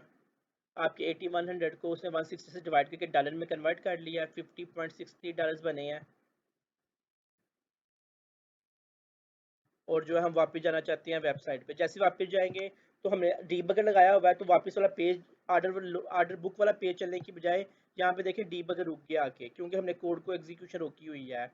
अब हम F10 प्रेस करेंगे, देखेंगे ये कोड कैसे चलता है। F10, तो उसने सेशन से ऑर्डर की डिटेल निकाली। ऑर्डर की डिटेल जो पेपाल के पेज जाने से पहले रखी थी वो हम रिसीव कर सकते हैं, वो वही डिटेल होगी जो कि हमने पहले भी देखी थी कि जिशान ने जो है वो लाहौर से एक ऑर्डर दिया है, और साथ जो है वो स्टेटस पेड ऑर्डर का सेल टाइप का ऑर्डर है। अब क्या होगा, मैसेज वाला कोड चलना स्टार्ट हुआ है। मैसेज वाले कोड की एग्जीक्यूशन होगी। ये किसको ईमेल जानी है, तो ईमेल जानी है जो कस्टमर ने अपना ईमेल लिखा हुआ था, shirazarshad34@gmail.com। ईमेल जा किसकी तरफ से रही है, ये जीशान के अकाउंट से जा रही है। अकाउंट हमने जो है वो टेढ़े मेढ़े यूज़ कर लिए हैं। कंपनी कोई और है, कस्टमर कोई और है, सेलर कोई और है, अलबत्ता कंसेप्ट इसका समझा जा सकता है। तो SMS जाएगा, इसके बाद सर्वर जीमेल का कनेक्ट होगा, क्योंकि जिसकी तरफ से ईमेल जा रही है उसका अकाउंट जीमेल पे बना हुआ है, तो इसलिए जीमेल का सर्वर यूज़ होगा। इस सर्वर की पोर्ट नंबर कनेक्ट की, इस पर यूज़र नेम पासवर्ड भेजा, सिक्योर सर्किट लेयर इनेबल की, कनेक्शन सिक्योर किया, और अब हमने अपनी मेल भेज दी। सर्वर को कहा कि हमारी मेल सेंड कर दो। मेल आप चेक कर सकते हैं मेल में क्या क्या, अगर इसको खोलेंगे तो उसको आपको बता देगा कि मेल में क्या डिटेल है, मेल की बॉडी ये है, मेल किसकी तरफ से जा रही है, क्या डिटेल है, सबको देखा जा सकता है। मेल चलने देते हैं। F10 नेक्स्ट मूव करें, कुछ एग्जीक्यूशन कर रहा है, और वो इस लाइन पर अगर एरर आ जाए तो इसका मतलब है मेल भेजने में कोई प्रॉब्लम आ रही है। कोई प्रॉब्लम नहीं आई। नेक्स्ट उसने जो है वो लाइफ टाइम SMS वालों से कनेक्शन बनाना शुरू किया है, और उसको कुछ डाटा प्रोवाइड कर रहा है, और लाइफ टाइम SMS वालों की API को जो है उसने रिक्वेस्ट जनरेट करवा दी है, और रिक्वेस्ट का रिस्पॉन्स गेट करेगा। F10 इस लाइन की भी एग्जीक्यूशन हुई है, कोई एरर नहीं आई है, तो वो अगली नेक्स्ट लाइन में मूव कर गया है। इसका मतलब है ईमेल भी चली गई होगी, SMS भी चला गया होगा, ये अलर्ट भी आ गया SMS का भी अभी। जी ठीक है, दोबारा SMS रिसीव हो गया है। नेक्स्ट ये क्या हो रहा है, ऑर्डर के टेबल में इंफॉर्मेशन सेव होने लगी है। ऑर्डर के टेबल में कोई एरर नहीं आई, डेटाबेस में इंफॉर्मेशन सेव हो गई है। ऑर्डर के टेबल में आप लोगों को पता है कि क्या इंफॉर्मेशन जाके सेव हुई होगी। उसके बाद नेक्स्ट हमने सेशन माई कार्ड जो बना था, जो चीज़ें शॉपिंग कार्ड में वो पसंद कर रहा था, वो किसी भी पेज पे, क्योंकि सेशन में रख दिया है, कहीं पे भी एक्सेस किया जा सकता है किसी भी पेज पे। तो सेशन से माई कार्ड वाली लिस्ट दोबारा निकाली, और हमने इससे कहा कि हमें दिखाओ इसमें कितनी प्रोडक्ट्स हैं। तो वो हमें बता रहा है कि इसके अंदर दो प्रोडक्ट्स आपने पसंद की हुई हैं। एक ऊपर वाली प्रोडक्ट, ये वाली, जिसकी क्वांटिटी 2 हमने पसंद की हुई है, ये फॉर मेंस है, जीन्स पैंट है। और अगर मैं दूसरी प्रोडक्ट भी देखना चाहूँ, पी के ऊपर कर्सर लेके आए, तो जो दूसरी प्रोडक्ट है वो है लेडीज़ जीन, प्रोडक्ट ID 12 है, स्टाइलिश लाइट ब्लू कलर की पैंट है, और उसकी पिक्चर है, उसकी डिटेल है, उसकी एक क्वांटिटी हमने खरीदी है प्रोडक्ट नंबर 12 की। और अगर मैं पहली प्रोडक्ट देखूँ तो उसका भी ID देखा जा सकता है, पहली प्रोडक्ट का ID है product number 15। Pride number 15 jeans की मेंस पैंट जो है वो भी पसंद किया है, लेकिन क्वांटिटी इसकी 2 है। ठीक है, अलबत्ता प्राइड की लिस्ट में कितनी प्राइड्स हैं? 2 प्राइड्स हैं। इसका मतलब है कि ये वाली लूप जो है ये 2 दफ़ा चलेगी। ये वाली लूप 2 दफ़ा चलवाते हैं। ठीक है, चले F10 लूप पहली दफ़ा चलने के लिए तैयार है। आर्डर का ऑब्जेक्ट बना। हमने ऊपर वाले टेबल से पूछा कि वहाँ पे अभी जो रिकॉर्ड सेव हुआ है उसका आर्डर आईडी क्या था, मैक्सिमम आर्डर आईडी ला दो। तो इसने कहा कि जो ऊपर वाला अभी जो टेबल सेव हुआ है उसमें पहला आर्डर सेव हुआ है, यानी कि उसका आर्डर आईडी 1 बना है। मैंने कहा ठीक है, ये आर्डर आईडी हमें चाहिए। हमने आर्डर डिटेल के टेबल में आर्डर एफ आई डी में यही वाला आईडी भेजना है। और क्या करना है, आर्डर डिटेल के टेबल में प्रोडक्ट के टेबल से, प्रोडक्ट के टेबल में 2 रिकॉर्ड हैं, एक 0 इंडेक्स पे और एक 1 इंडेक्स पे, क्योंकि लूप पहली दफ़ा चल रही है। तो इस वक्त जो है ये आई की वैल्यू 0 है। तो मैंने कहा प्रोडक्ट के 0 इंडेक्स से प्रोडक्ट आईडी पिक कर दो, और प्रोडक्ट के 0 इंडेक्स से क्वांटिटी पिक करो, और परचेज प्राइस पिक करो, और सेल प्राइस पिक करो। और इन सारी इन्फॉर्मेशन को भी आर्डर डिटेल में डाल दो, आर्डर डिटेल में डाल दो। आर्डर डिटेल में पांचों कॉलम फिल करवा दिए। आप चाहें तो देख सकते हैं कि प्राइवेट आईडी क्या मिला है, 15। क्वांटिटी कितनी थी? 2 पीस। परचेज प्राइस कितनी थी? सेल प्राइस कितनी थी? ये सारी चीज़ें आर्डर डिटेल के टेबल में डाल दी, और आर्डर डिटेल का टेबल इस इन्फॉर्मेशन को सेव करवाने के लिए तैयार है। आर्डर एफ आई डी 1 जाएगा, private ID 15, purchase price, sale price null आ रही है। हो सकता है हमने इस प्राइवेट की सेल प्राइस जो है वो मेंटेन ही ना की हो। नहीं, सेल प्राइस वाली अभी लाइन नहीं चली है, F10 चल गई है। अब आप आर्डर डिटेल की डिटेल देख सकते हैं कि सेल प्राइस 3200 आ रही है, परचेज प्राइस आ रही है, प्राइवेट आईडी 15 आ रही है, क्वांटिटी 2 आ रही है, और आर्डर एफ आई डी 1 आ रहा है। ठीक है, हमने कहा कि आर्डर डिटेल के टेबल में एक रिकॉर्ड सेव कर दो। यस, लूप दूसरी दफ़ा चलेगी। आर्डर डिटेल का एक और ऑब्जेक्ट बनेगा। आर्डर आईडी तो आर्डर के टेबल में से अभी भी 1 नहीं आ रहा होगा, क्योंकि अभी उसमें एक ही आर्डर सेव हुआ है। और फिर आर्डर डिटेल के टेबल में दूसरी रो से इन्फॉर्मेशन पिक होना शुरू हो जाएगी, यानी कि आपके जो है वो शॉपिंग कार्ड के इस वक्त आई की वैल्यू जो है वो 1 हो गई है। तो प्रोडक्ट रो नंबर 1 से, यानी कि दूसरी रो से इन्फॉर्मेशन पिक होना शुरू होगी, और आर्डर डिटेल के जो है वो ऑब्जेक्ट में भरी जाएगी, और आर्डर डिटेल का ऑब्जेक्ट सेव हो जाएगा। अगर आप दूसरी बार इस लूप को चला के देखें तो इस बार आर्डर आईडी 1 है, लेकिन प्राइवेट आईडी 12 है, क्वांटिटी 2 की बजाय 1 है, परचेज प्राइस 1300 है इस प्रोडक्ट की, और सेल प्राइस जो है वो 1700 है। और ये आपका आर्डर जो है वो आर्डर डिटेल ये भी रेडी है सेव होने के लिए, और हमने इस लूप को दूसरा चक्कर भी कंप्लीट करवाया, ये भी सेव हो गई। क्या लूप तीसरी दफ़ा चलेगी? नहीं। और कौन सा व्यू ओपन होने के लिए तैयार हो गया है? व्यू ओपन होने के लिए तैयार हो गया। ये कौन सा व्यू ओपन हो रहा है? ये कौन सा एक्शन था? ये एक्शन था आर्डर बुकड वाला। तो आर्डर बुक वाला व्यू चलने के लिए तैयार है। F10 चल जाए। आर्डर बुक वाला पेज जो है वो आपके सामने लोड हो रहा है। तो ये आर्डर बुक का आपके सामने जो है वो पेज आ गया। उसने कह दिया है कि ज़ीशान हमने आपका आर्डर बुक कर दिया। 2 चीज़ें इसकी और एक चीज़ इसकी जो है ये हमने डाटाबेस में सेव करवा दी है। ना सिर्फ डाटाबेस में सेव करवा दिया बल्कि ईमेल का कोड भी चल गया है, मोबाइल फ़ोन के मैसेज का कोड भी चल गया है, ये पेज पे भी डिस्प्ले हो गया सारा कुछ, और जो है वो डाटाबेस में भी सेव हो गया होगा। डाटाबेस में इसको चेक कर लेते हैं। डाटाबेस में आर्डर का टेबल ओपन करके चेक करें कि आर्डर के टेबल में कोई इन्फॉर्मेशन आई है। यस, आर्डर के टेबल में एक आर्डर आ गया है। ज़ीशान ने ये आर्डर दिया है, पेमेंट करने के बाद सेल का आर्डर है, फ़ोन नंबर भी आ रहा है, ज़ीशान का जो है वो एड्रेस भी आ रहा है। इस आर्डर नंबर 1 में मंगवाया क्या है ज़ीशान ने, वो हमने आर्डर डिटेल के टेबल में सेव करवाया है। जबकि इस टेबल की जो है वो आईडी पिक कर ली थी, इस टेबल का आखिरी आईडी यानी मैक्सिमम आईडी पिक कर ली थी। अगर आर्डर नंबर 100 होता, हाईएस्ट जो आखिरी आर्डर था, तो वो उसका आईडी पिक कर लेता, और वो दूसरे टेबल में इसने यूज़ किया है। तो दूसरे टेबल में देखें, दूसरे टेबल में इसने जो है वो 2 रिकॉर्ड इंसर्ट किए हैं, रिकॉर्ड नंबर 1, रिकॉर्ड नंबर 2, लेकिन आर्डर आईडी 1 है। आर्डर नंबर 1 में प्रायर नंबर 15 और प्रायर नंबर 12 यूज़र ने, कस्टमर ने आर्डर दिया है, और प्रायर नंबर 1 के 2 पीस आर्डर दिए हैं, और प्रायर नंबर 12 के जो है वो 1 पीस आर्डर दिया गया है। तो ये देखें आपका आर्डर सक्सेसफुली सेव हो रहा है डाटाबेस में। तो ये हमारा काम कंप्लीट हो गया है। हमारा जो है इस वीडियो में आर्डर पेज बनाने के बाद, हमने डाटाबेस में टेबल क्रिएट करने के बाद आर्डर पेज बनाया, उसके बाद ईमेल अलर्ट जनरेट करवाया, उसके बाद मोबाइल फ़ोन अलर्ट जनरेट कराया, और अपना ये आर्डर जो है ये डाटाबेस के दोनों टेबल्स में सक्सेसफुली सेव करवा दिया है।